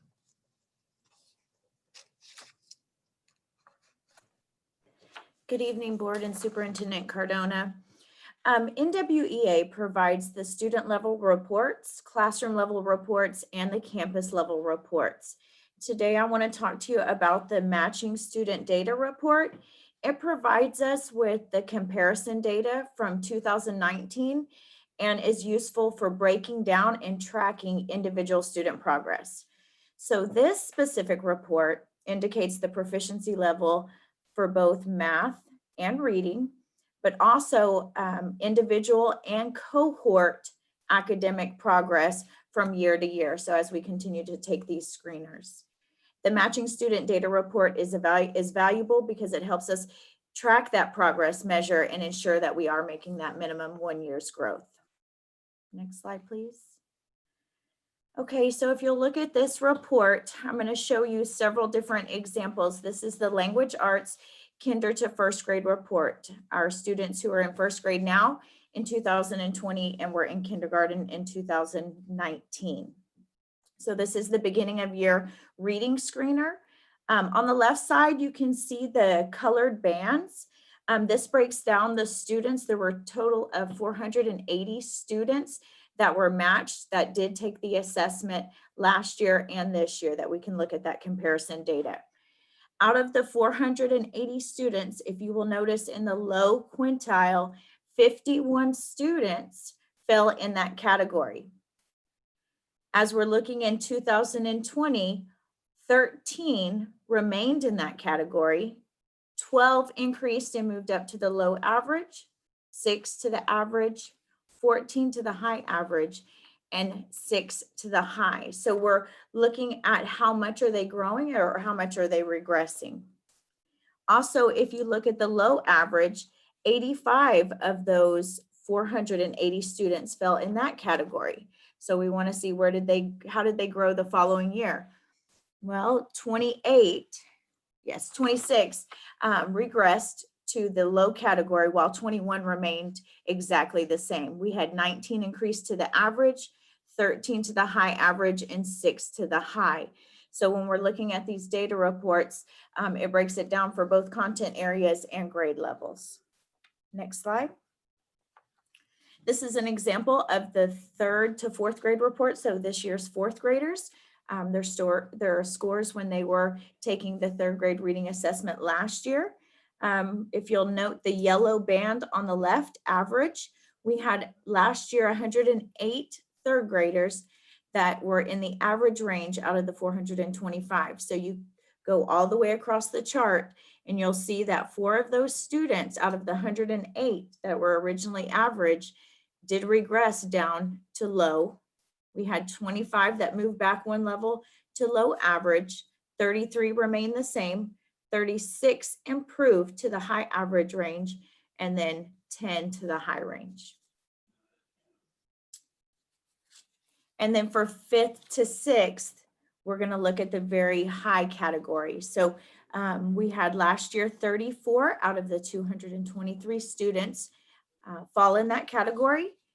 This year, as 6th graders, 1 student fell down to the low category, none in the low average, 2 to the average, 12 high average, while 19 remained in that high category. Next slide, please. And so Dr. Ruiz-Mills stated earlier in the presentation that this was not an apples to apples assessment. Our participation was significantly lower this year. However, we have some big takeaways. Overall, our students performed much better than we had projected, considering that COVID learning loss. And in many cases, the campuses showed significant gains. What we know is that the test provides that baseline assessment that's going to be so valuable as we move into the middle of year screener. We're pleased with the performance of the students who participated in the screener. The beginning of year data is also providing teachers with those individual student level reports so they can create those personalized learning plans and really target the adaptive programs and make the adjustments so that kids are working through lessons that are personalized based on their skill gaps and their areas of improvement. As students return to campus after the winter break, our initial next steps will be to have them participate in the middle of year NWEA screener for reading and math. Also become familiar with Edgenuity and the different academic programs such as IXL reading and math, as spoke of earlier. We encourage all students to utilize tutor.com. It's a free service and resource that is provided to our families. It's provided in English and Spanish and accessible to all students. During our next quarterly report, we will provide you with the middle of year screener data. All students, the participation should be similar to 2019 as we have a higher percentage of students returning to campus.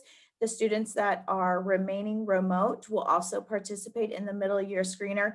It will provide the STAR projections, and we will also be presenting common assessment data at that time. And that's it. Do you have any questions? Yes, ma'am. Thanks. This is really helpful. So at what point were students last assessed last spring? Was it the mid-year assessment that everybody last took? Middle of year, the end of January. The end of January. So then have we taken that data from the end of January and compared it to the data that we collected this fall with the early screeners to determine what we think the actual COVID learning loss was? We look at the beginning of year data to the beginning of year data rather than the middle of year to the beginning of year. So Ms. Halsey, we are going to be looking at the middle of the year data. That was the last test that the students took last year. We'll compare it to the beginning of year data, but we'll also compare it to the middle of year data. So when we do the second quarterly report, we'll have all of that for you. It's just a matter of going in and having to pull it all out to compile it. Okay, I think that knowing sort of where students were at the middle of the year, especially in those cohort groups that we saw, and then where they started out this year would be helpful to know. And then I'm also interested in, given the conversation that we just had about the equity audit, will we be providing this data to the auditor? One, also, are we looking at some of those places where there's, where students that went from the low group suddenly to the high group after not being in school for 3 months, are there any commonalities there? And also vice versa, students that had been performing well that had significant declines, like are there commonalities between those students in terms of anything, any data points, including like, are they at school, are they at home now, et cetera, et cetera. So I'm really interested in, and it doesn't need to be another board presentation, and I don't need it next week, but I would certainly love to see more analysis done with this data. So, okay. Thank you.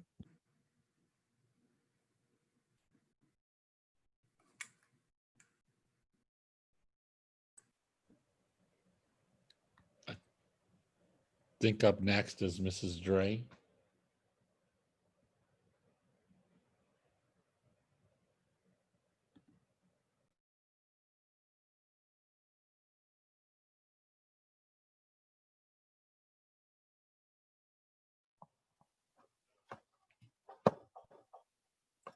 Good evening. Okay, thank you. We're both in the same room, so getting situated here. All right, thank you. Board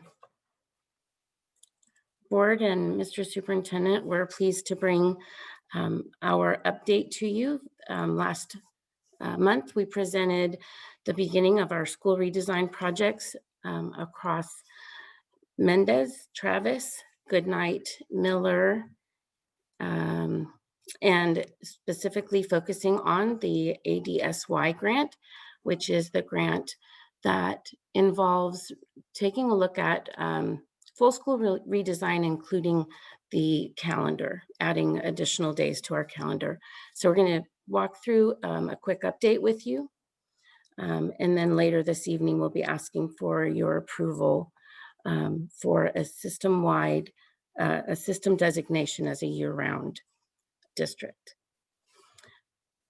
Okay, go ahead. All right, so just to give a quick overview of our first semester, the focus of our first semester was to develop a critical path for stakeholder-driven redesign. We used a focus group approach to engage teachers and parents to develop the first iterations of our products, beginning with the calendar. We felt it was important to have a tangible prototype to share with all parents before approaching the broader community for input. And so those draft calendars are essentially the groundwork for the rest of our redesign work. Mr. Carpenter will go into some more detail about that with you in a few moments. Now that we have 2 calendar prototypes, we will be launching our multifaceted outreach campaign to build out the details of the school redesign plans. And we're starting with informational videos in English and Spanish with links to surveys out to Travis and Mendez families this week, along with other methods for engaging community. Okay. So a quick timeline. Again, our design teams began work sessions in October, early October, to craft a critical path for stakeholder engagement. We worked with our technical partners and with TEA work groups through those first steps for iteration. We sent our draft to TEA for feedback. So last month, we hadn't received that feedback yet. We have that now. And the feedback from TEA was very positive, particularly around the care and attention to stakeholder engagement, to our communication plans. Our parent and community learning exchanges function like a focus group approach. And parents have given input on the school redesign and particularly on extended calendar. That occurred in December. Tonight, like I said, we'll be asking for that year-round system designation approval. And once we have that, we'll release those videos and surveys. In January, we'll bring our plan back to you, the part one of our strategic plan with the TEA feedback incorporated into it. And between now and April 1st, more outreach and more engagement will continue. Then our final strategic plan will come back to you and TEA in April for approval. So now I'm going to turn it over to Mr. Carpenter. He will walk you through some data and insights from the semester's stakeholder engagements. Thanks, Nicole. Good evening, board.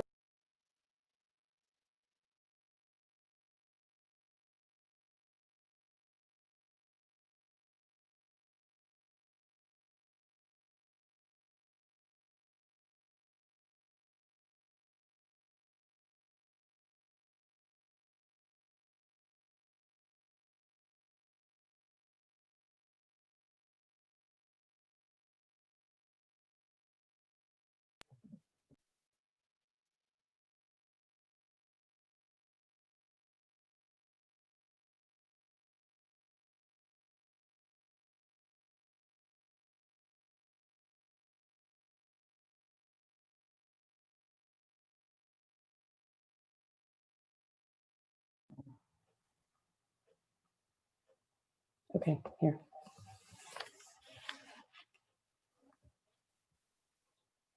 Okay.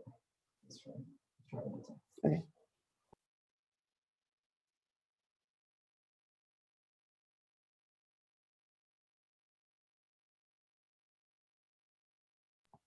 Okay, you go. Okay. Good evening, board. Superintendent Cardona. As Nicole mentioned, our approach to the grant has been to rely heavily on input from stakeholders. And so we know that the grant will not be successful unless we get input from our parents, from our students, from our campus staff, and to engage with our community partners for support. And so our richest and most productive data sources have been our community learning exchanges. So in the community learning exchanges, we've engaged to this point with 25 parents and 53 staff members in deep conversation and answered all their questions around the grant, as well as give them an opportunity to inform our design. As Nicole mentioned, we're going to be releasing our outreach videos in English and Spanish later on this week. And so those videos will include more details about the grant and then invite our stakeholders to participate and give feedback via the survey. We've already been engaging with our campus staff through surveys. So we have 77 responses from our staff. And in terms of our interviews, we've been engaging, we've kind of just kicked that off. And so we've begun reaching out to some parents and staff. Our principals have been talking to students in our interviews. And then finally, we'll be distributing some door hangers and flyers and engaging with folks on social media to keep them in the loop. In terms of engaging with our stakeholders, these were the questions that we focused on and tried to answer with stakeholder input. And the remainder of my presentation will be reviewing what we have learned in terms of answering these questions along the way. So those questions are, what additional enrichment experiences do our students deserve and what would benefit them? What does an ideal day look like for our teachers What should an extended calendar look like? What concerns would you have about the calendar? What would be the benefits? And would you choose to stay next year on an extended calendar? So before I go over the key themes from our data, I thought it was really important for y'all to hear directly from our parents and to raise up some quotes from our teachers. So I'm going to play a brief video from a couple of our parents that we interviewed because their voices are important. Extended calendar for my student, I think the benefits for them would be being able to include the more STEM time, the more hands-on play.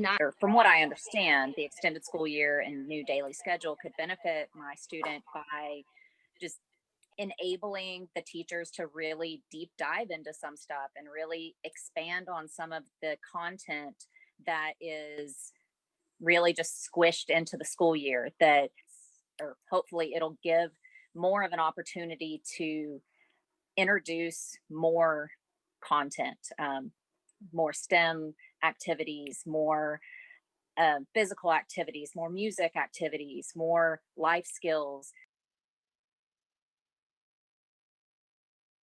I know we're all talking about going back to normal, but that could be a possibility or it could not. And so that would be my only concern, is how would we implement everything that we're going to do for our in-person kids, for our virtual kids as well with this extended grant. The only challenges I see are if they have kids at different school campuses that aren't participating.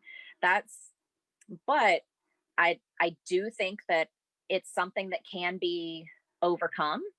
The elementary age needs supervision at home anyways. So if they were to be home, a family would have to deal with childcare if they're working outside the home. And in San Marcos, most families have 2 workers outside the home if there are 2 parents. And so childcare is an issue in the summers. And actually, I really think this might alleviate some of that. The community learn exchange, other parents were actually excited once they got the breakdown of what it actually meant for this grant. Different parents and different families have different expectations as to what they're going to get out of school. And some of those aren't being met right now. For example, one of the ladies wanted more physical activity, wanted to be able to incorporate PE every single day. Another family was really interested in more STEM activities. And right now, and it's just not enough. Giving the students more time in the classroom really gives the teachers and the campus more opportunity to meet those standards.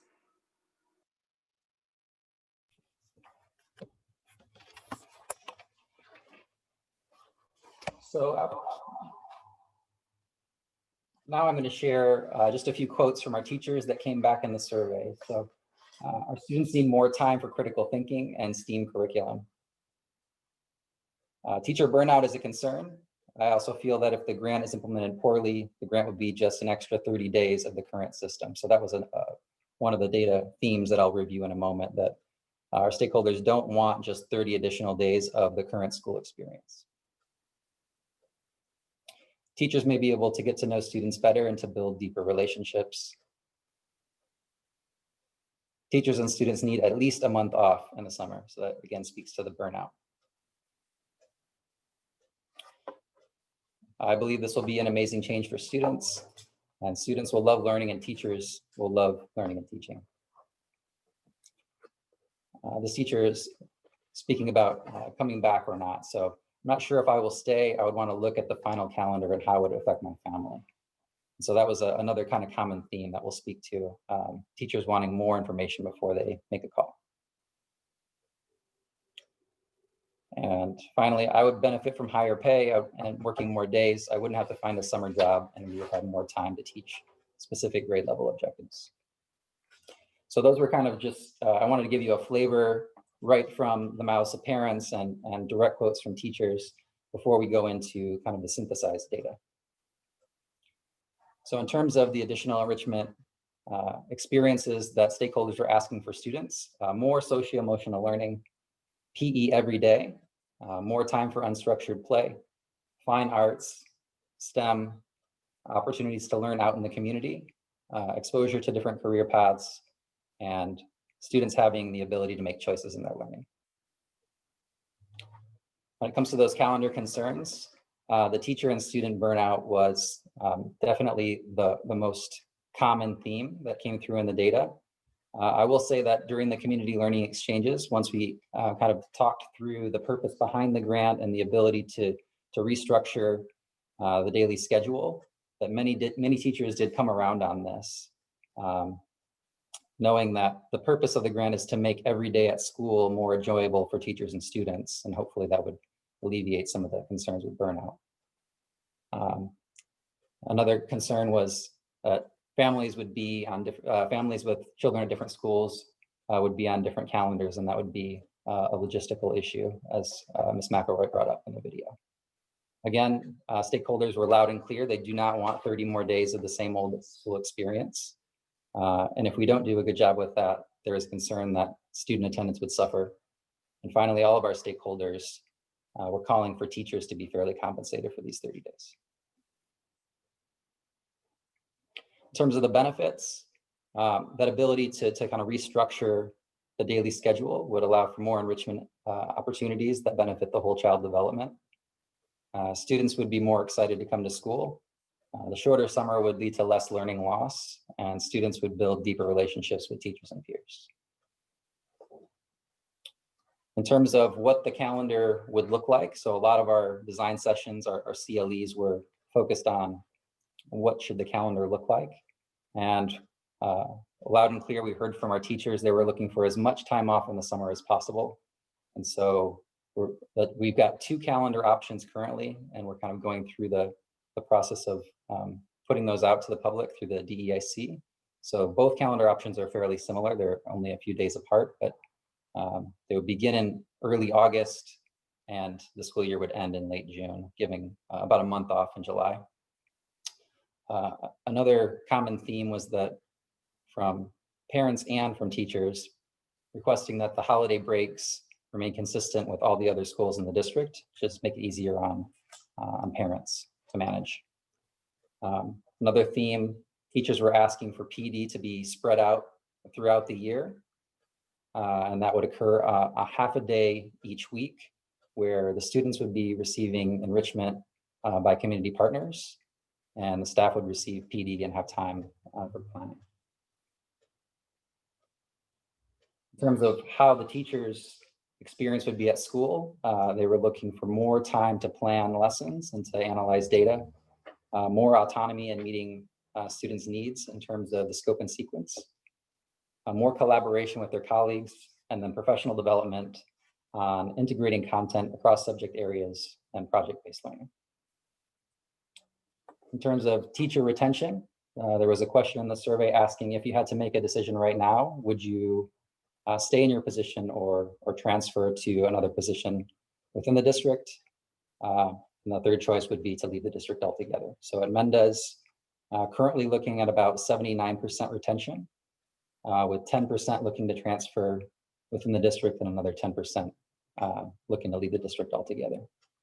In Travis, retention was a little bit lower, 62%, with 19% looking to transfer within the district and 19% looking to leave. I will say that the Mendez staff has had 2 community learning exchanges with the staff compared to the Travis staff, and both Mr. Massini and Ms. Voigt, the campus leaders at Travis, are confident that through some more conversation, that more teachers would be willing to stay. They just need to have more information to go on to make that call. And then finally, engaging with our community partners. So we're just kind of kicking off these efforts. We wanted to have enough information to provide them so that we could let them know what we'd be looking for in terms of their support. So far we've interviewed First Presbyterian Church and Sunset After School. And First Presbyterian Church was looking to provide some support to our enrichment activities on those half-a-days. Currently they have the Kids Rock Club, which is very popular. And so they'd be looking to kind of expand on that. And then the Sunset After School, they have expressed interest in providing 30 additional days of after-school care, in addition to supporting the half a day of enrichment. So we have a long list of community partners that we're going to reach out to, but those are kind of our first interviews that we've done so far. Our community engagement will continue, as Ms. Dre mentioned. So if you're interested, if you want to give your input into school redesign, please keep an eye out on the campus social media pages. We'll be posting survey links and more invitations to CLEs. So I'm going to pass it back to Nicole, and she's going to cover that logistical piece of the presentation.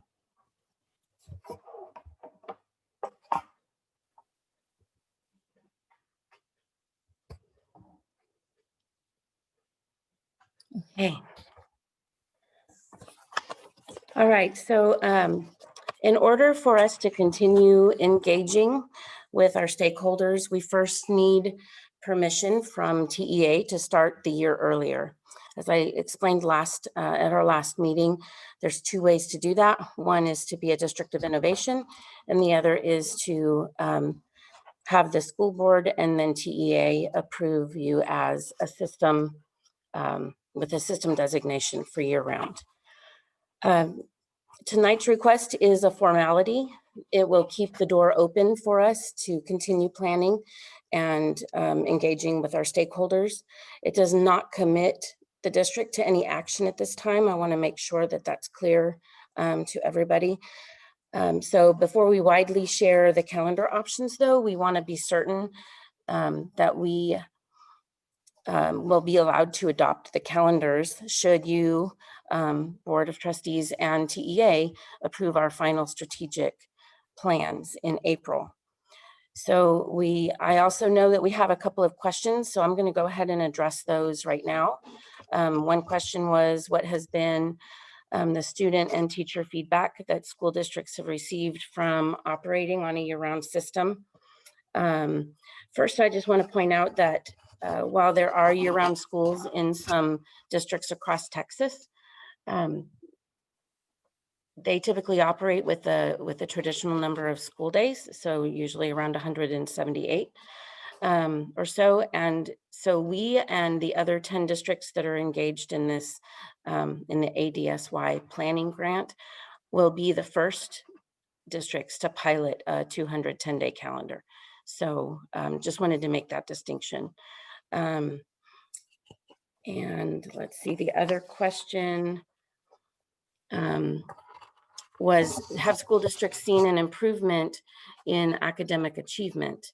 So there's tons of data around the world that has been pushing schools to move to year-round and longer school years. Commissioner Morath has been speaking to this data, and that data is, he's calling districts to consider extending their calendars to help improve student learning through better reimagined school experiences. He has come right out and said, not more of the same, but more days with the pillars that are embedded within these grant programs, such as SEL, more focus on play, more focus on enrichment, more focus on the things that we know that students need more of. And all of that data is also what has formed the foundation of TEA's ADSY planning grant and the HB3 formula funding. One example, for instance, of a year-round system, again, not a 210-day calendar, but a year-round system benefiting students, is Socorro ISD. They are an A-rated district. There are also two major meta-analysis studies on year-round schooling that have shown that students in year-round schools do as well or slightly better in terms of academic achievement than students do in traditional schools. It also has shown that year-round education may be particularly beneficial, especially for students from low-income families, and that the students, teachers, and parents have positive attitudes across the board about the experience. There's a district in North Carolina that there was an article that I came across today specifically addressing parents asking to keep a year-round designation when a school board has decided to go back to traditional. So these are just some examples. I wanted to make sure that I shared those with you, and I can certainly share that data with you in an email as well, if you'd like. If you can go to the last one. And lastly, I just want to thank you. And I want to thank our design teams and all of our stakeholders that we have engaged with and those that we will be continuing to engage with for the time and energy. This has been a lot of work and we're only just beginning. So thank you. We can send that meta-analysis along with the information that we're going to be putting together as well in one email.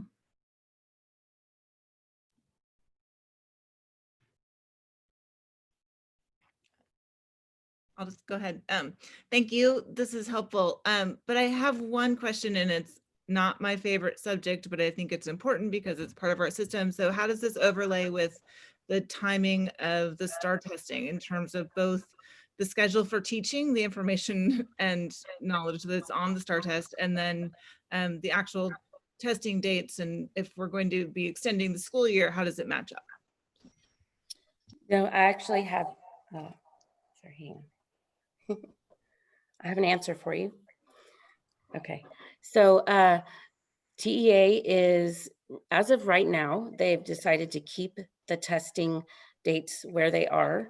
But in light of ADSY, the last meeting we had with our TEA work session did share that because of the push to move to the longer school year, not just for districts in the grant, but across Texas, the commissioner, there is consideration in pushing that date back.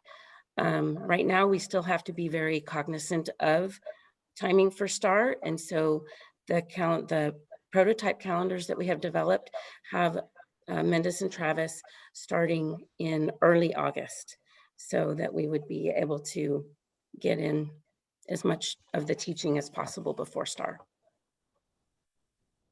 So the two campuses would start earlier and they would go longer. Hang on. Okay, can you repeat that? So those two campuses would start earlier than the other campuses and they would go longer than the other campuses? Correct. Thanks. I mean, that seems like a particular challenge, that, and if TEA isn't accounting for that, seems like a big problem for them, but. It's definitely been a concern of the grant participants as well. And so, you know, TEA is listening. Yeah, So I mean, it's all hopefully great and good to say, do things differently, you know, change things up. We don't want to have the same old system, but then if you have the same requirements and the same time frame, it's very difficult to do that. So. Indeed. Thank you very much, Nicole. Anybody else have any questions? We're ready for the construction update. Okay, good evening. Board President Cantu, Board of Trustees, Superintendent Cardona. I'll be delivering the December construction update this evening. If we can start by looking at the budget, the next slide. The budget remains in line with the last 2 months. I know last month we had a discussion about utilization of excess funds. I can tell you that as a team, we are looking at various opportunities and expect to have a menu of options for the board to consider. Just a note about that though, we still have 2 major projects that are going on that we need to be cognizant of, and once we get to the point on those 2 projects where we understand the cost and any overruns that we might have, then at that point we can probably start looking at other opportunities, but we'll be putting those in front of the board to consider. If we can look at Miller, the Miller Middle School project, if you can go to the next slide, the schedule, we're still on time for phase 1 completion. We're still looking at the end of March. Well, you know, last month I talked about working ahead. We were able to turn the existing band hall over to Weber, and demo has begun in that area, which is going to help accomplish what we need to accomplish by the end of March. If we can look at specific items on the next slide.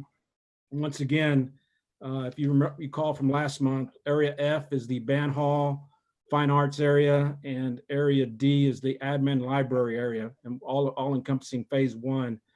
So all items on the left that have been completed, as you'll see there, the fire sprinkler in area F and area D have been finished. Interior framing on the second floor in area D. Exterior lighting in the parking lots, which was really important for, especially with this daylight savings time. And then we took the time over Thanksgiving to redesign the temporary offices. The cafeteria needed more space with more students coming back. So we were able to accommodate that, and then just help with the better flow on the entry point, and just for staff coming in, for students coming in with that whole temp office down that hallway. As items for the next 30 days, once again, looking at area F, a lot of brick veneer, wall framing going on. Area D on the bottom, plumbing, first floor, electrical roughing on the first floor, and then they're going to start grading the exterior sidewalks.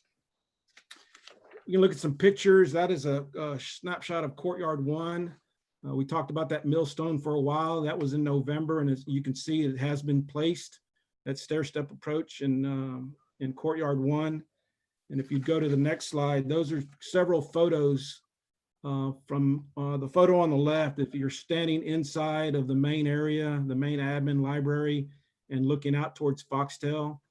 And then the middle photo is actually reverse of that. So if you're looking from the parking lot into the building, and then the third photo on the right is actually standing in that same spot, looking back towards area F, which is the band hall. So, I mean, it looks like a lot of construction right now, but once we start closing it up, you'll start to see some things take shape. As I was looking through old photos, I thought this was an interesting one. This sort of shows the progress of area D, the admin, the library, from June, and then in October with the erection of steel.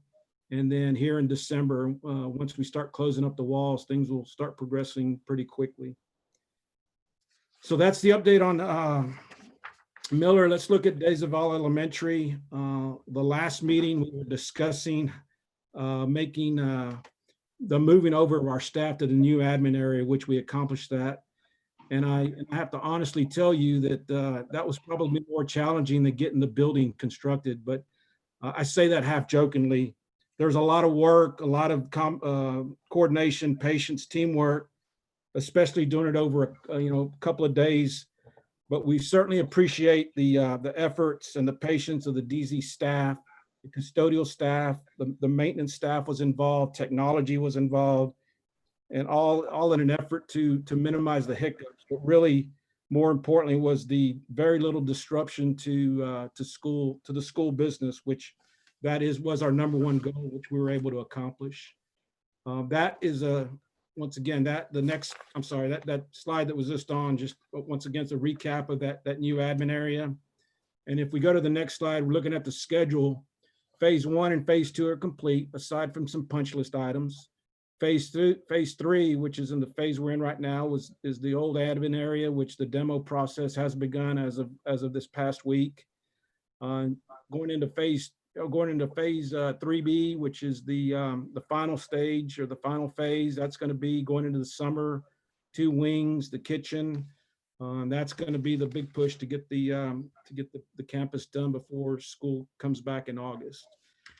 So the next slide is just a recap of what we accomplished over the last week and a half or 2 weeks. We've got the furniture moved in to November 30th, December 1st, and even into December 2nd.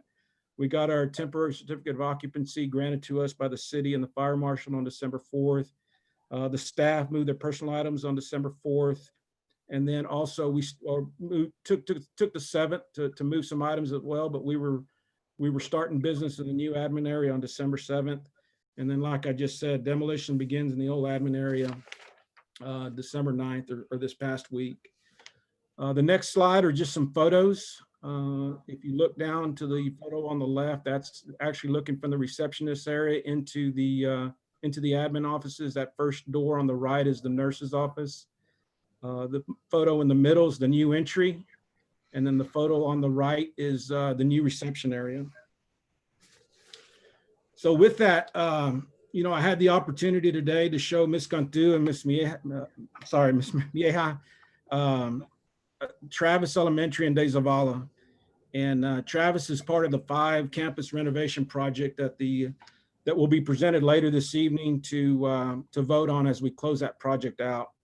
So with that, I expect that we will have 1 or 2 more projects next month or at the next meeting for closeout consideration and for board approval. Any questions on construction? Mr. McLaughlin? Yes, Mr. Sandoval, I thought the last update we got on the Miller Band Hall was that you were trying to coordinate ingress and egress so they could return to the band hall. I think they're temporarily in the library in some makeshift situation.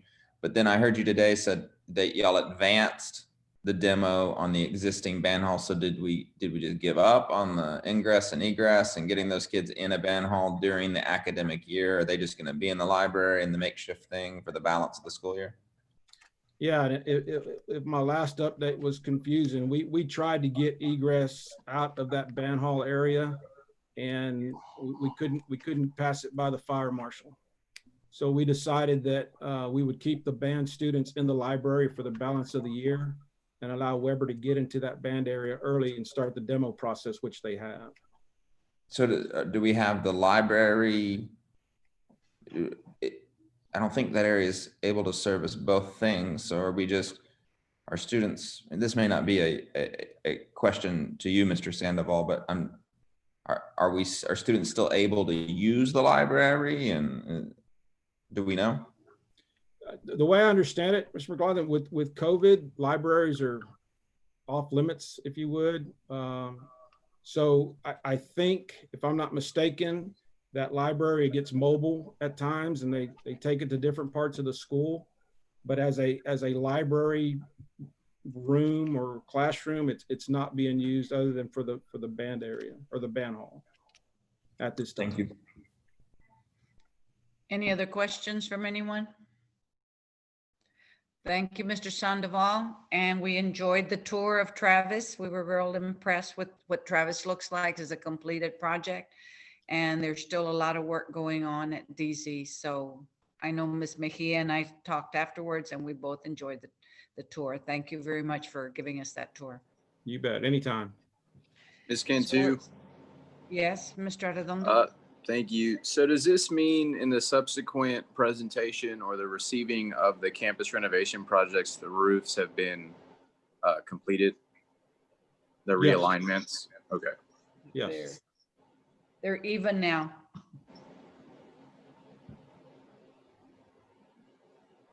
Any other questions? So that we can move on to the approval of our consent agenda items. We have the approval of minutes for regular scheduled meeting on November 16th and special call meeting on December 7th. Ms. Hanson?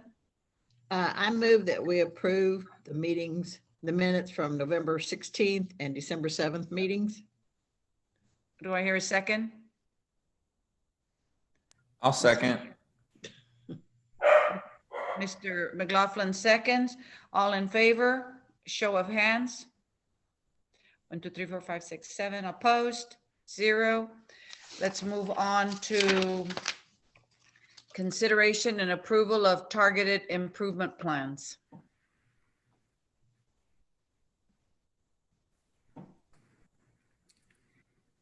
Good evening, Board of Trustees. The targeted improvement plans were presented at the last board meeting. The ratings from the 2020 school year have carried over into this school year, even though there will be a pause in the ratings this year as well. TEA is still working on determining how that will go, but there will be state accountability in the spring in an effort to collect data to determine how this pandemic has impacted student learning. With that said, we have brought to you the improvement plans for our campuses that received an overall rating of a D or an F, or our campuses that received a D rating in one domain. These are carryovers from last year. Our leaders have been meeting with their community and with their teachers to put the best plan in place.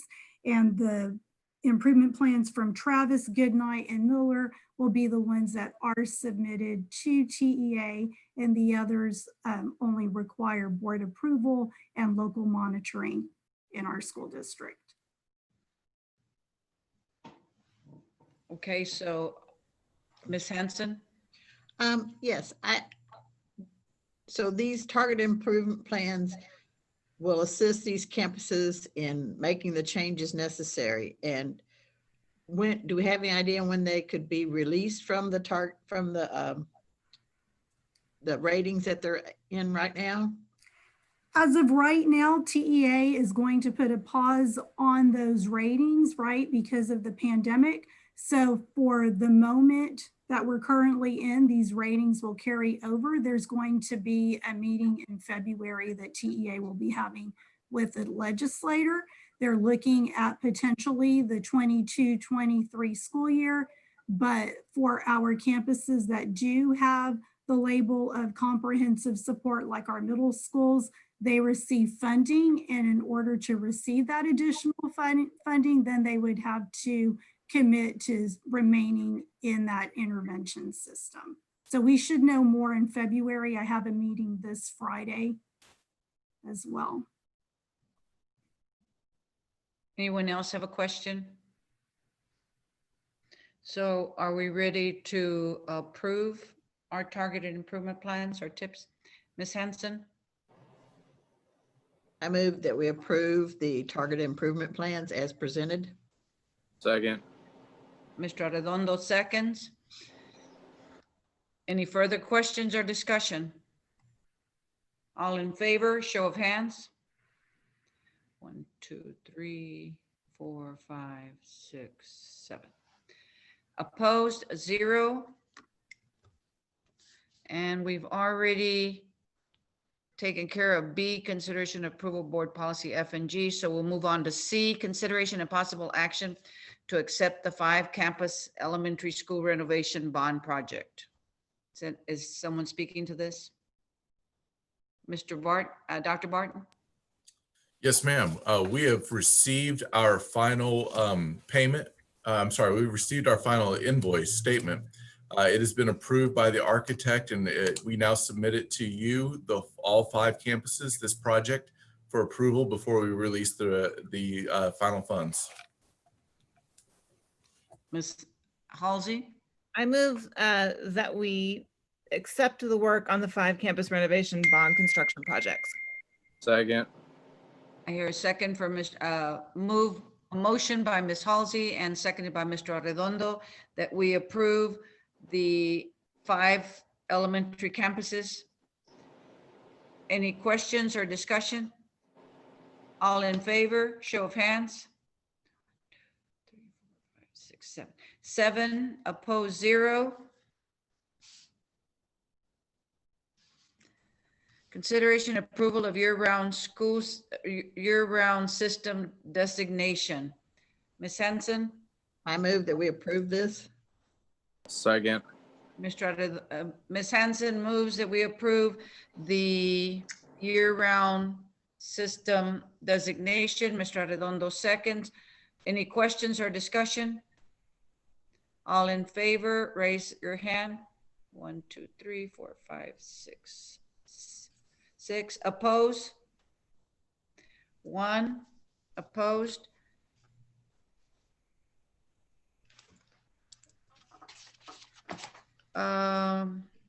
Consideration approval of budget amendments. Dr. Barton. On page 134 of the board book, you'll see we bring you 3 budget amendments this month. Budget Amendment 8 is for money that was set aside for early education, and it was designated to professional development, sending teachers out.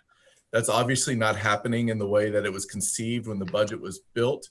So instead, that money has to be spent. We're going to spend it on classroom technology for those classrooms, especially Rodriguez in classrooms K-3, where the flat panels, clear touch panels, were not in the package that the school was built with. So we're going to supplement there and also at the pre-K.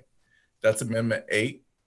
Budget Amendment 9 is for child nutrition, and we continue to support child nutrition This will go through the first run of payroll in January because we have some short weeks here.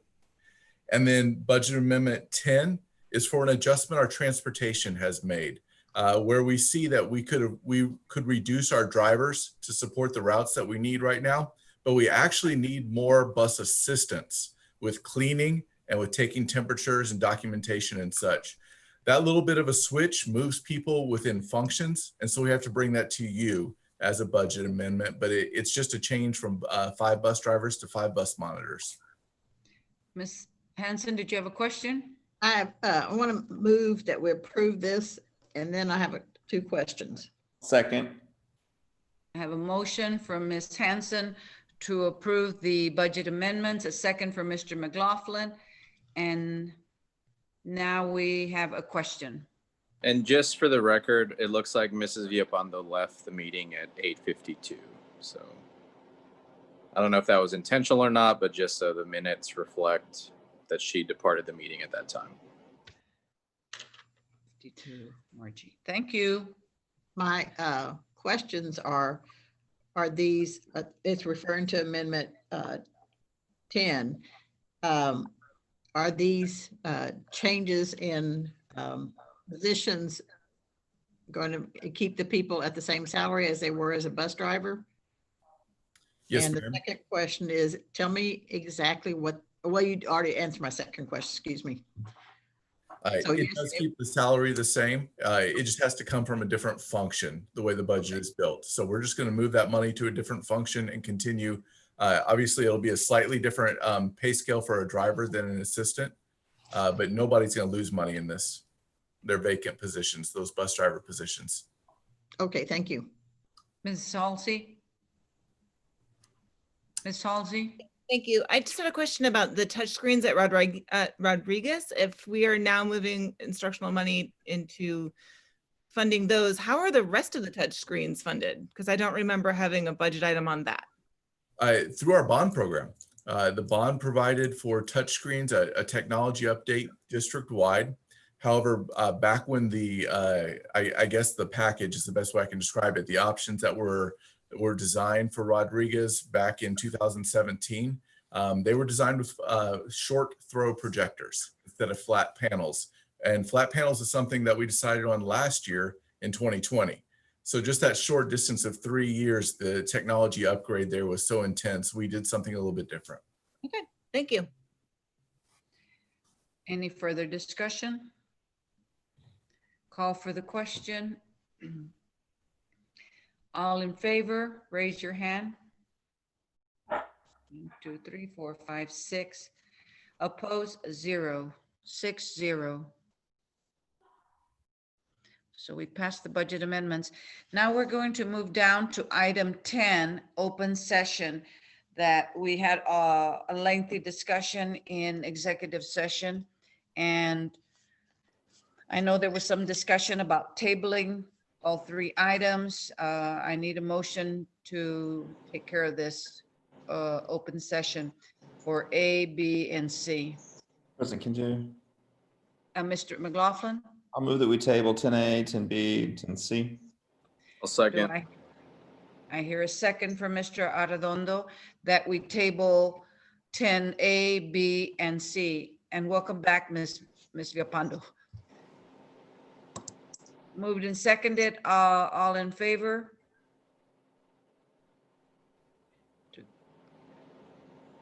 7, that we table item 10. Opposed, 0, so we table 7 to 0. Move to adjourn. Second. Moved by Mr. McLaughlin, seconded by Ms. Hanson, that we adjourn. All in favor, show of hands. 1, 2, 3, 4, 5, 6, 7. Thank you all. Have a nice And if I Christmas. don't see y'all anymore, y'all have. Yeah, happy holidays, Merry Christmas, stay safe, y'all, all the things. Margie, your Christmas tree is very beautiful. I've been enjoying it all evening. So Merry Christmas, Happy New Year. Merry Christmas, everyone. Merry Take Christmas. care, be safe. Happy New Year. See you next year. Out. 4 more days, people.